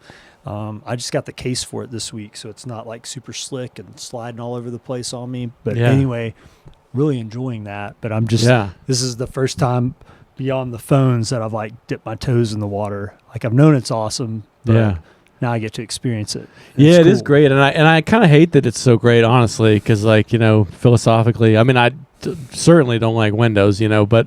I mean, the trendiness of Mac and getting into like I'm not like I would never put a Mac sticker on my car or anything. Apologies if you have one on your car, but it's also like good Lord. I do all my creative stuff on there. I do all my music and video editing and reels, and then I do all my coding, and it's just like it is like a piece of hardware. And every MacBook that I've bought, I think this is like my fourth one. the oldest one still works. Like eventually you need to get a new one for whatever reason, like the battery or whatever, but it's like they just go forever. Like you will still pay more for Windows machines that suck and all the virus shit that you and the time. I mean, it still is not actually. I don't really think it's more expensive. I think as long as you don't drop it or something, which I've done, it'll last you forever. But that's the highest praise for a utility object, right? Be it a computer, an appliance, a pair of shoes, a belt, like. It's so good and it went forever and I never had to think about it. I just used it and it was the most functional thing. Well, then it was the best thing for you. Yeah, that's what it is. And that's like, as you get older, I know you've always been kind of into like doing research and getting quality stuff that lasts, and like that's kind of also counter to maybe the way things are becoming more single use and just throw it away. And like Sears and stuff. We were talking about something earlier where I thought of Sears like the big Goliaths of our youth, or Amazon. We were like trying to imagine if it could ever, and it was hard to. It's like Sears and JCPenney. Like in the world we know, who's going to come? They got the escalator, man. Like you're not going to be able to, some little startup, a bunch of nerds in San Francisco aren't going to take down Sears. Well, things change in unforeseen ways. Right. And those Goliaths just sit there and rot with all that overhead. And they got to. And it doesn't just have to be a COVID or a sea change event where you're like, well, we don't want to publicly gather. We don't want to, I mean, there was already momentum from how good they were, like how good the Amazon was. How, whatever the new 800-pound gorilla is. Yeah. Yeah, and the Sears, like my dad was just like, growing up, he was just like, Sears, we're Sears men. Like he was like, I get it. You buy a screwdriver from Craftsman Screwdriver, you use it for 20 years and then it breaks and you walk in with no receipt, and they gave me a new screwdriver. He's like, I don't know much, but I do too. But he was like, he's just like not a very passionate man in general, but there would be things like that. He was like, you'll say anything bad about Sears under this roof, like it's the argument for the big Goliath, and there'll always be some of those. So like, I'll tell you, like, so who you think it is. So? It is, because some places of certain size still need those stores, right? But you want little stores too. So like the best example I can think of that I interface with would be like REI, right? Yeah. So like I worked at two smaller Knoxville and Maryville based outdoor stores. Like those people gave me jobs. They weren't high paying jobs. I remember that. I was living with you during one of those. Yeah, but they let me work in this industry that I was passionate about, and I'm so thankful for. I'm cool still people, thankful. Yeah, man, outside it's great. people. It's great. Amazing experiences in both places, and they're still there. Thank goodness. And they exist in a world with Amazon, and they exist in a world with an REI in Knoxville. I try not to go to that REI, but I still will for some things. And sometimes you need the bigness. You need that, like, I can buy it on the app and they can send it to the store. And because I looked in both those places, they just don't have that one thing that I need. Because you're right. I'm that guy. I did the research and I want that particular thing. Yeah, I mean, I love going into Ace Hardware. Like, I mean, we do Lowe's and Home Depot, but there's something about Ace. Like, they have things that it's smaller. That's how they've managed to survive. Yeah, and the people that work, like, it's just, I kind of like want to hang out. Like, I want to linger. I'm like, the vibes are, I don't know how they managed to keep that, but like, I tried to get a key made and I went to Lowe's and Home Depot like an idiot first, and then they're like, well, they still have some old machine over there at Ace, and like the kid that came out with like the tattoos was like figured out a way to like hack the machine to like, they had the right shape but not the right length, so he like used it in some like way it's not safe, and everyone was crowded around and we were all like, like I was like, man, I got to hang out with them. So they're amazing for some things, Ace is. So like they have all the weird fasteners. I don't know if you've gone and looked in there, but like if you broke a part on like a piece of furniture and it's an obscure part, they probably have it at your local Ace. They have drawers and drawers of stuff that the other two big box stores do not carry. And you need to have it in your hand. You need to bring the old one in. You don't looking at pictures on the internet, and then you wait a week and find out you didn't get the right one. Yep. You end up spending more time hating your life. And they're cool, man. Like they definitely carry some of like the bougier brands of stuff that like it's still worthwhile that they've got it, and they might have a cool got the thing. Craftsman maybe. I think someone has the Craftsman contract. Lowe's still has Craftsman. Is it Lowe's? Okay, Lowe's has Craftsman, and then Cobalt's like their brand. And my dad's like, it's not the same Craftsman. That shit is It's not. not. But what's funny, dude, like, because I've looked it up in the past few years, like doing what I do professionally, like care about tools. Some my guys obviously use them every day. I don't get to touch them anymore, but like use them like I used to when I was on my tools. But like it's funny because like if you diagram all that shit out and you're like, well, there's 20 different tool brands. No, man, there's like 3. Like everything's made in like 3 factories, and here's who owns who. It might have. It all comes out. There's more than 3. Place. There's more than 3 like words on them, but you know that really there's just the same 3 rebranded. Is that what you're saying? Yeah. Okay. Yes. Yeah. I mean, it makes sense. It's like there's not. Why would there be? Some things that make sense for there to be a lot of them, like software. It's like, yeah, it's literally not real. So there can be like 1,000 3-person teams, but yeah, for making tools, it seems like there's can only how many factories can like make a. And that's the thing, man. So like for me, like I don't have like passionate brand loyalty about tools. Like I need like the best one that's available to me right now. I mean, the best we have to at work, like we kind of basically only mess with 2 different brands. But why is that? Because of batteries, man. Like we got all these batteries, like you got a lot of money tied up in these batteries, and they power this ecosystem or that one. So one brand is for batteries and the other brand's for everything else? Or No, we keep it to those 2 brands based on this is the batteries that we bought into. Okay, well that makes sense, yeah. And that's the algorithmic thinking right there. Is like, step back and look at the whole pattern and try to, right. And people like, this is their first day. Oh, why would there not be 2? I know this third brand. Look, there's a bigger picture here, Junior. Yeah, there is. It's funny because for listen up, rookie. Well, it's weird too, man, because some of it is even like craft preferences. So for a long time, like our guys, like the carpenters, man, we run the yellow and black stuff, man. We don't do the black and red stuff. That's electricians, or like no, man. Yellow. Like the black and red one, DeWalt, and you mean like those Milwaukee. bags up there, like yes. those tools? Okay, yes, literally those. So you like supervise people doing woodworking now? Is that correct? Yeah, man. Okay. So much more than woodworking, but yes. Yeah, I don't really do a lot of that. Emily does all our woodworking, so she did like all the flooring and cabinetry and stuff in the house. So yes, she could nerd out with you on some woodworking. We totally can. Whenever I make fake things that don't actually exist. Yeah, well, that's cool. You make them exist. I rearrange transistors in a far away. Also owned by Amazon. Oddly, they own the whole internet, right? Did you know that? Like every like you're on Uber or something, like every because of AWS. Yeah, AWS. Like Danielle like took me to the conference, like I want to say maybe in 23 or whatever, like in Vegas. Like there's certain conferences she goes to, and she tries to go to like these on this year and these on this whatever. So she's doing enterprise level computer stuff for Clayton still. Yeah. So nice. like it's all she loves. She loves it. And but anyway, I got to tag along with her. I was her +1. I didn't go to any of the conference stuff, but I got to go to Vegas. Yeah. So I was like, okay. I'm not going to hang out with these nerds. I don't like hanging out with large groups of tech people. That's why I do this. I get it. I get it. But it was, man, do they have the freaking money? And did they spend it? And did they buy up? Like, they basically just like take over Vegas for a week. Yeah.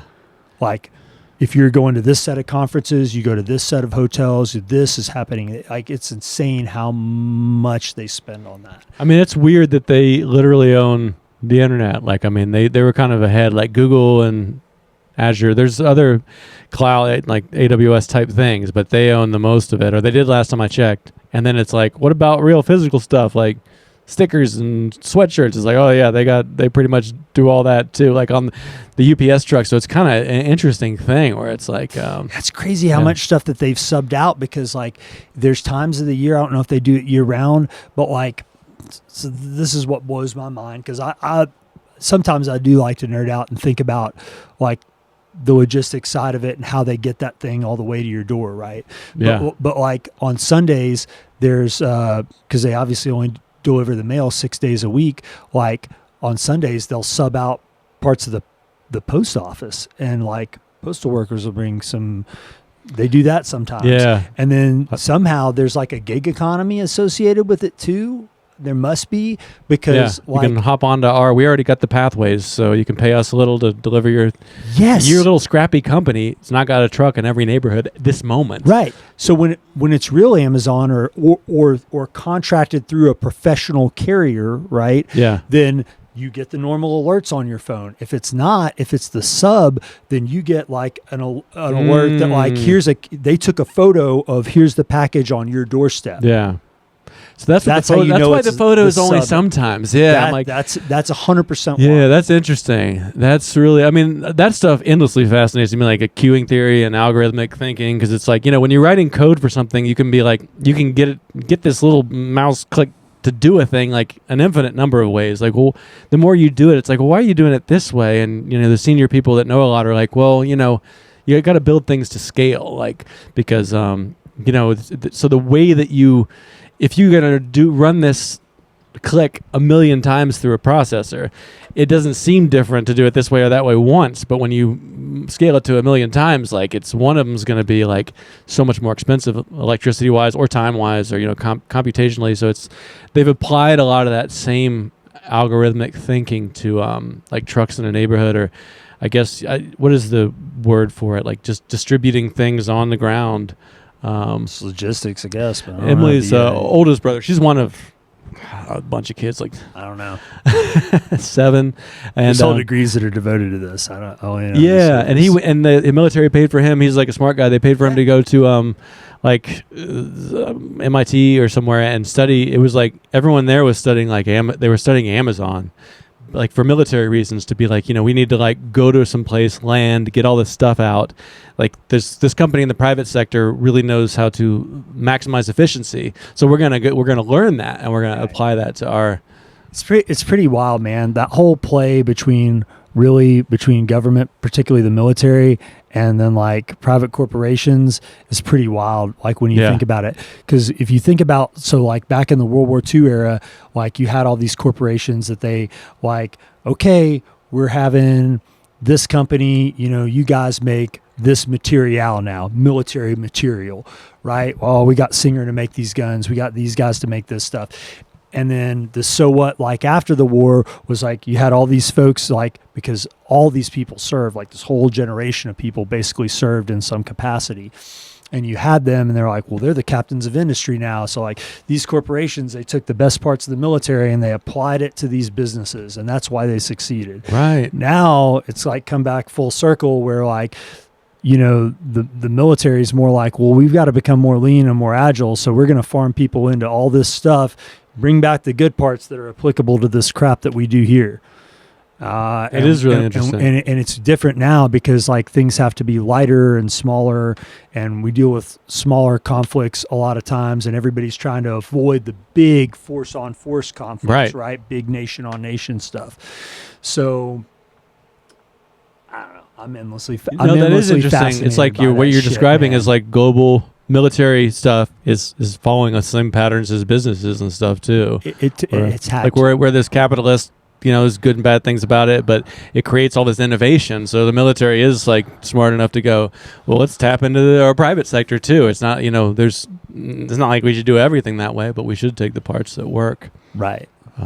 That's really fascinating about people coming back from World War II and going into that, because that kind of reminded me of Sears and just the old school. You go work for 30 years or whatever, you get your pension, you get your house, like that whole America, like I think it's so criminal now that you can't just get a house for like, you can't just get a job in a house. Like if you're a hard worker, it's not as, maybe it is in some places still, but it seems like now it's like harder and harder, man. It's starting to be like, there's the people that own houses, and then there's the people that pay those people's mortgages off, and those people are like just, getting more, which they can reinvest. And then there's the one. So I do feel like we are at kind of a late stage capitalism thing where the things that were awesome about it 100 years ago there's some problems with it, but it's obviously I don't believe like communism would be better for us or something like that, or socialism. Fails every time, man. But it's but it's also like, it seems like you let capitalism go long enough, and does it just become this, like, I mean, we can agree that the classes there's more of a there's more stratification, and it's harder to jump levels And it's real easy to fall down, right? I mean, it's super. Yeah, it's right? always been easy. Yeah, it's always you're been just easy one to trip to fall Vegas away down, from- but it's super hard to climb up, right? Yeah. Yeah, you can climb up for forever and just make a bad decision and you're back down there.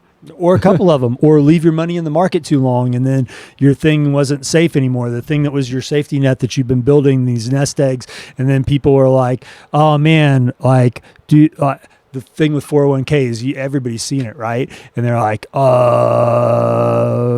we had some political changes, and now my shit's worth that's tens of short thousands term. less. It is. It bounces back. We know that. But if I were retiring this week, That's the which thing. eventually, hopefully I That's won't, the but hopefully eventually I will retire, I'll at least start spending the money at some point. But it's like, yeah, people are freaking out now, and I'm just like, I mean, I get freaking out now, but it's like it's a good time to buy stocks, y'all. Like it is. It just so this is what's informed my perspective on it, right? So we just have to make sure that when we get to that age, we're not still riding the carousel when we were supposed to have jumped off. You migrate to lower risk, so right now it makes sense to have things in like the most volatile. I'm not going to be using it for like another 20 years, Sure. So it's like my risk tolerance is very high. So I understand that like, this is down, but overall it's going to, and maybe this is the end and it's actually is over, and if that's the case, then that's the least of my troubles. It's like, if it is the collapse of our society, which I hope doesn't come, and I used to say my lifetime, then you have kids and you're like, damn it, now I need the world to like stay habitable for like till they're kids. It starts to get more and more stressful. I'm not the protagonist anymore, but right. Yeah, so it's like the long term. Yeah, it's weird that people are freaking out right now. It's like that's what it does. That's what the stock market does. Is it goes down. It'll go back up again. They're doing it at the beginning of their term for a reason.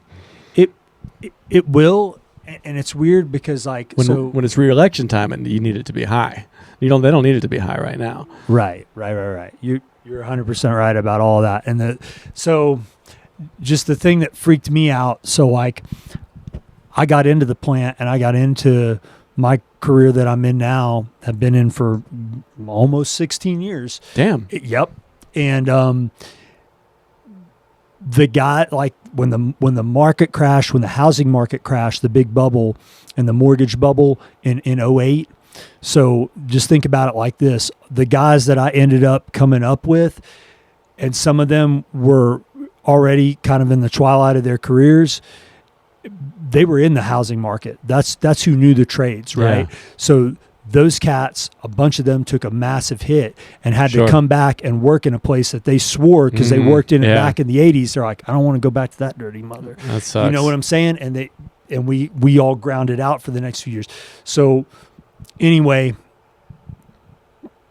it just makes you think about it a lot. Totally. And I'm around people of various ages all the time, as I'm sure you are, and you look at it and you get that perspective from people that are closer to retirement, and you're like, well, I've still got X number of years, but I got to game it. I got to game it, and I got to think about it strategically. And nothing's really guaranteed, really. Like nothing.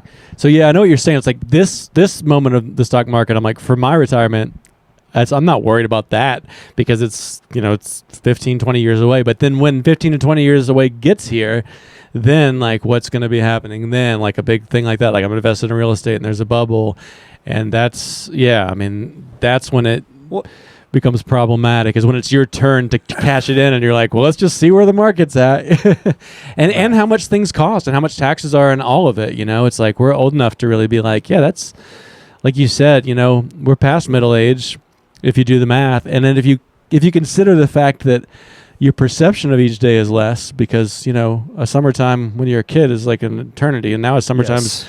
So really, we're like 90% done with our lives, like as far as it feels like. Well, the next 30 years is at least the parts where you want to make big decisions and you want to be working all the time. You're high risk, and my body can just get out there and like do it, and then I heal. Recovery's a whole. We could talk for an hour about that, about how your body breaks down, and you're like, well, I can still do so many. I can do 80% of what I used to do, and I can do all this efficient. I am more efficient now. I don't know. I watched this interview with Keanu where they were asking him, about John Wick and all that stuff. They're like, dude, you've been doing Kung Fu for 20 years. Let's do this for a minute. Let's stay on Keanu. Dude, I can stay on Keanu for a long time, man, because he's freaking awesome, man. Yeah. Oh, yeah. Keanu is amazing. He's a dude that's entertained me for I don't know how many decades. And he's one of those singular, it's like... Yeah, what is... So Tim and I, like, we had very limited access to media at times in our lives, but like Bill and Ted, like we had that. I think we probably got it at a Blockbuster and like didn't return it or something. Yeah. But we watched that movie a stupid amount of times, the first one. Yeah. And so it was just locked in there, and it was a thing that he and I shared. Just reference. I think I remember like references, like probably a lot.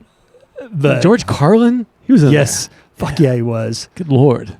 Rufus. And like I think that was Keanu's first thing. I mean, I don't think he might have been in like a commercial or something before that. His name's second, He was in a commercial. He was in a Coke commercial. Yeah. It was Coke or Diet Coke. I think it was Coke, and it was like a Canadian Coke commercial or something. Is he Because it's been Canadian? referenced later. I don't know. And then he follows it up. It's like, all right, that was great and cute. And then possibly the greatest movie of all time, Point Break. I knew you were going to reference Point Break. Hell yeah. I mean, I still watch it every year. I mean, it's... I should go back to watching it. Swayze and... Utah, give me 2. All of it. The meatball subs? Yes. 2, Utah. Yeah. They call him the Bodhisattva. Like, all, like, yes. Those other cops that are like, oh, hang 10, you idiots. It's not surfers. And he's like, oh, God. Damn it, I know it is. Flea and Kiedis were in it. We're just going to fuck you up. That would be a waste of time. Yeah. That scene's crazy. I guess this is the part where you tell me that. Yeah. And then Swayze comes out of nowhere. Right. And it's just like fuck them up together. And that's when he's like, all right, maybe this dude isn't a narc. He is. He is. The ex-presidents, man. Yeah. Fucking Robin Banks. The Nixon mask. I mean, there's another person I'm endlessly fascinated with, too. I listen to a Tricky Dick podcast. I mean, that's it's just... it's just too much for my brain to even try to say a thing about, but it's very fascinating. That's okay. Just the anti, when you can be the most like, you compare all the people that have had the job, and then there's like a guy that's just such an outlier. Like, that's just always fascinating to me. Not charismatic, not smooth, not honest, didn't get to finish, cried and said goodbye. Was pardoned by the next president for mysterious reasons unknown to us, because he should have been locked up, but yeah. So yeah, there's a lot there, but yeah, Keanu. I mean, we're a Keanu family. We're a Keanu family. We love we love it. We love him. The Matrix movies. I mean, yeah, the Matrix movies, dude. The Matrix movies. I mean, I'll say cutting edge at this point. At the time, Star Wars. Oh yeah, still we watched them all during COVID. Emily hadn't seen them. We watched all 3. Oh yeah. So I've seen them. I like, since I work in software, it was kind of one of the things that made me always.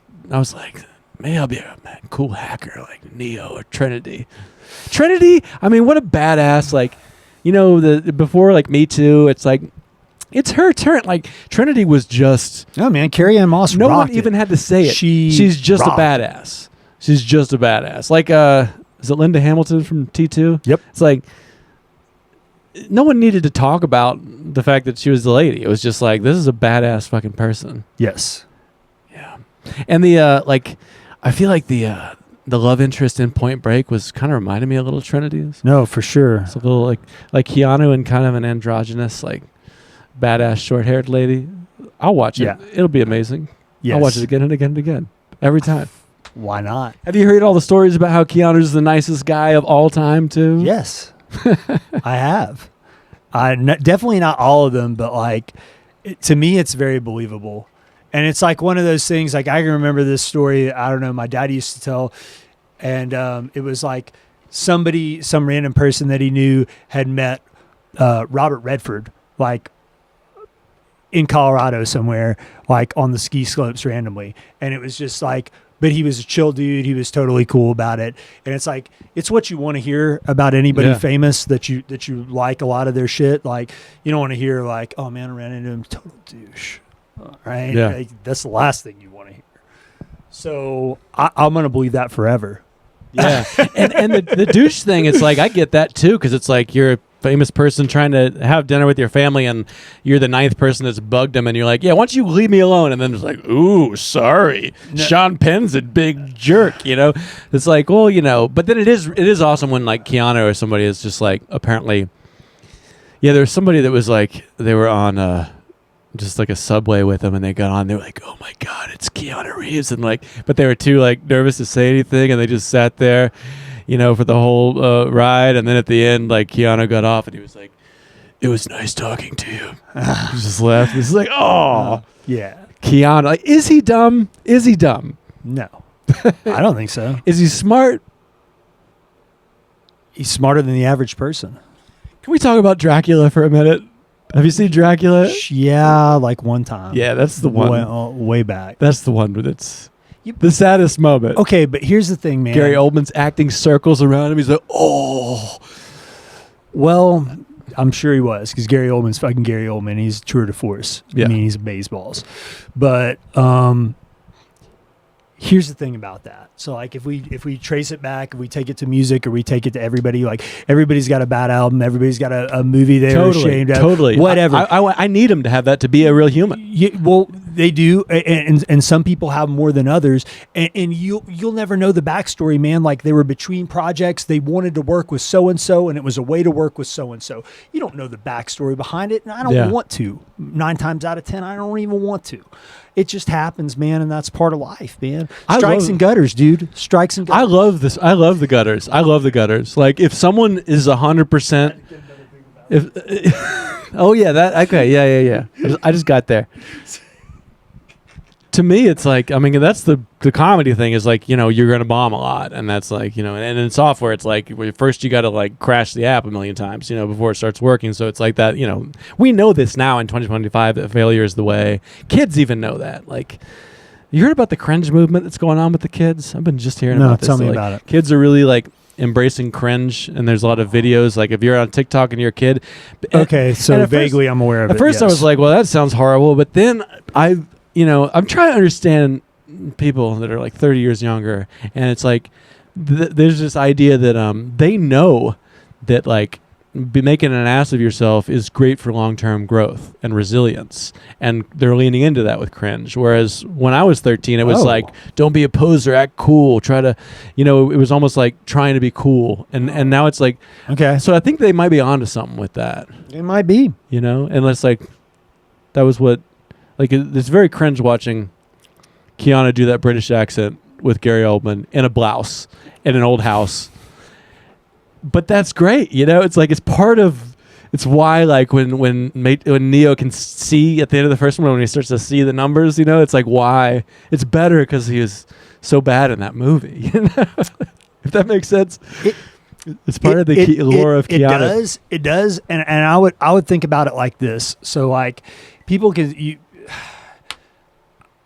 I'm not going to sit here and speculate about intelligence or anything else. This is what I know. I know that man has a legendary work ethic, and you can go like there's a whole rabbit hole that you can dive down into on YouTube, and it's whether he's at the ranch, you know, over there at Terran Tactical, like shredding, doing 3-gun stuff, like learning to be John Wick, or whatever it is. Whether it's fight scenes, whatever, like anybody that's ever worked with him says like, dude, that guy's got a relentless work ethic. He wants it to look amazing. You know, he wants the least amount of cuts. He wants to do everything himself. He's one of those guys. Same thing like they say about Tom Cruise. Like Tom Cruise is, you know, he's got to do his own stunts. He's got to do his own, like, I respect that dedication. I respect that work ethic. So whether it's talent, brilliant intelligence, or you're just the hardest mother in the room, then okay. The result's the same. The result is I'm entertained and I'm there for it. You succeeded. There's a reason you're a top grossing at the pinnacle person. Yeah. No, I like that. There's always like a scene in a Tom Cruise movie where he runs. Yes, and he has such a distinct style. And you're like, how old is this dude? Style. He's like running like a cheetah. Like it's like... Yeah, but apparently that's like a good sprinting style. I don't know. I'm not a good sprinter. It just looks real fast, and you're like, how old like high knees, how like old? Yeah. arms pumping. It's this thing that he does. Like they sit down to write it. They're like, well, we gotta you have to. we gotta write it around a running scene first of all. Well, there's certain actors like, he's got to take his shirt off. Get him an excuse. Take that damn shirt off. Yeah, it's like when you watch Once Upon a Time in Hollywood, there's a scene where Brad Pitt like climbs up on the roof and takes his shirt off, and he's 50 whatever, and is still just like, God damn, did you? It's a fine looking man. Yeah. I don't care who you are, what you're into. Yep. It's good to look at. Did you see Wolves? I don't think so. Yeah, wolves, not wolves. Like it should be plural. Yeah. Wolves. Yeah. Him and Clooney, man. I love anything with him and Clooney together. Oh, yeah. Like it's awesome. They did it. It was for one of the streaming services. You can stream it. Okay. Oh yeah, real recent. I'll have to check that out. Oh, it's good, man. What else do they do though? Were they in the oceans together? Is that? Yeah. I've never seen those. What? Yeah, never seen the Dude, those are brilliant caper movies. Some of the best of all time. I think I was skeptical when there's that many big names. No. That's the point. It's an ensemble. Of they made one just because they loved hanging out together, and it was basically like they're like, we know it's not going to be the best one, but we all just love hanging out with each other. That was cool.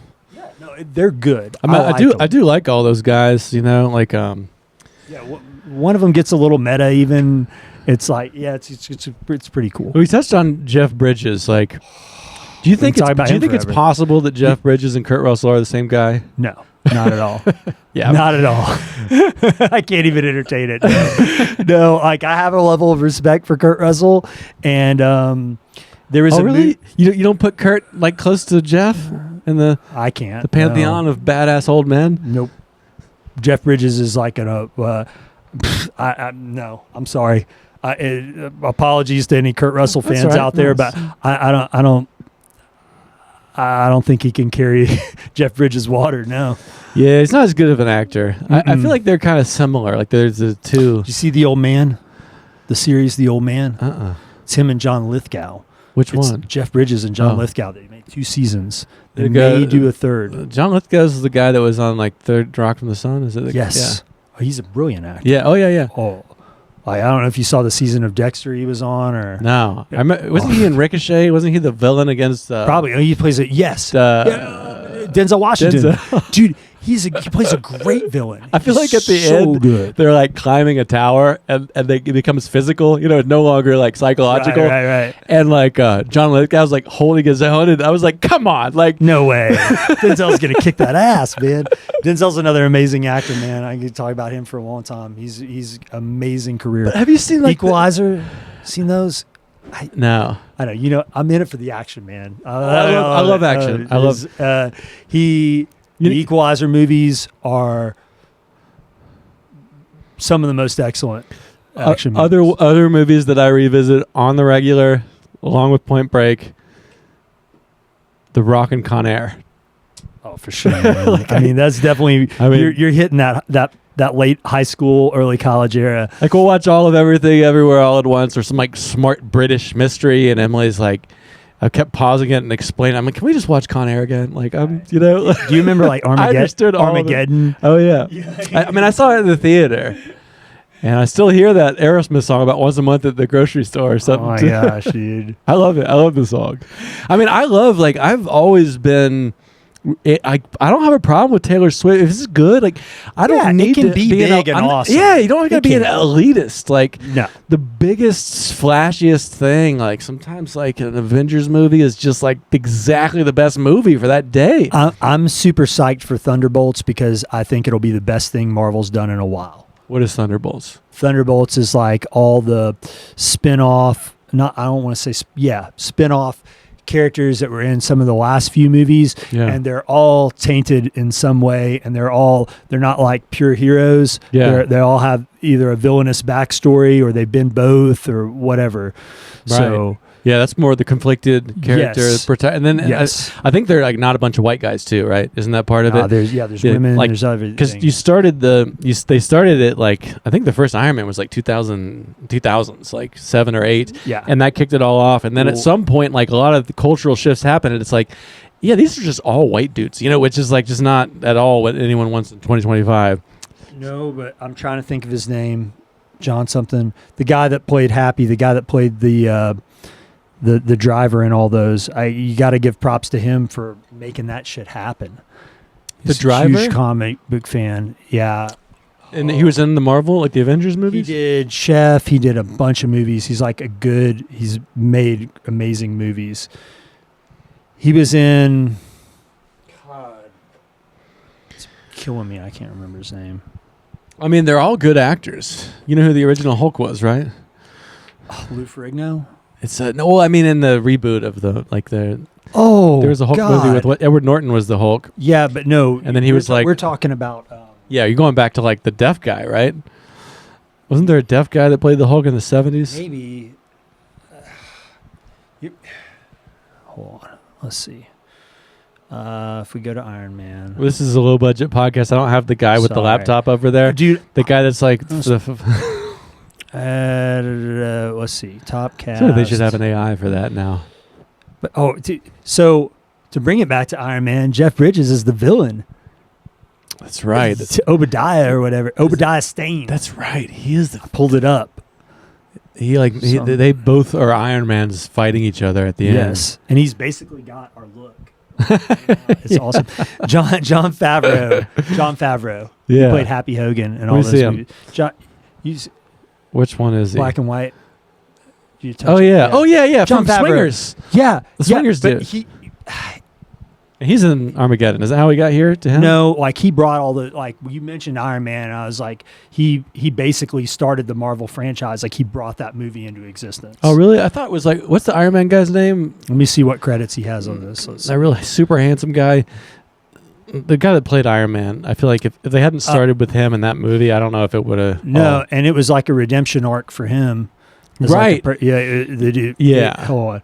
It's another person, kind of like. You live long enough. Does Robert the villain. Downey Jr. Yeah. RDJ, man. RDJ's the man. Like it's better to start out being the villain and then redeem yourself, right? Than like the way Cosby did it. You know, for example, like, I mean, you're not going to redeem yourself if you're doing that level of evil shit. In any case, but yeah, Swingers. I mean, that's the writer director thing I'm talking about. Yeah, he did all those indie movies. Like, and stuff. like that was it was like a thousands of dollar budget, and it was like you could tell that it was a small team that wrote it, and it wasn't like it wasn't movie by committee.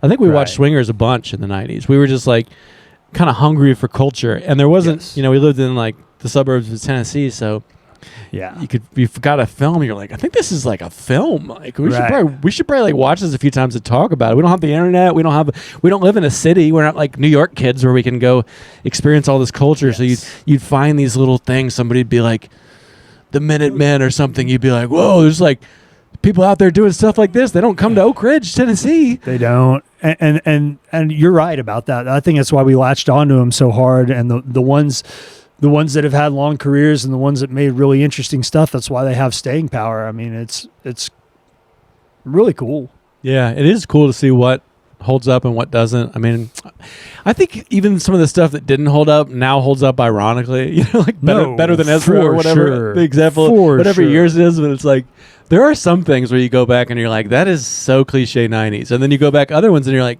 timeless. I like it more now. Right.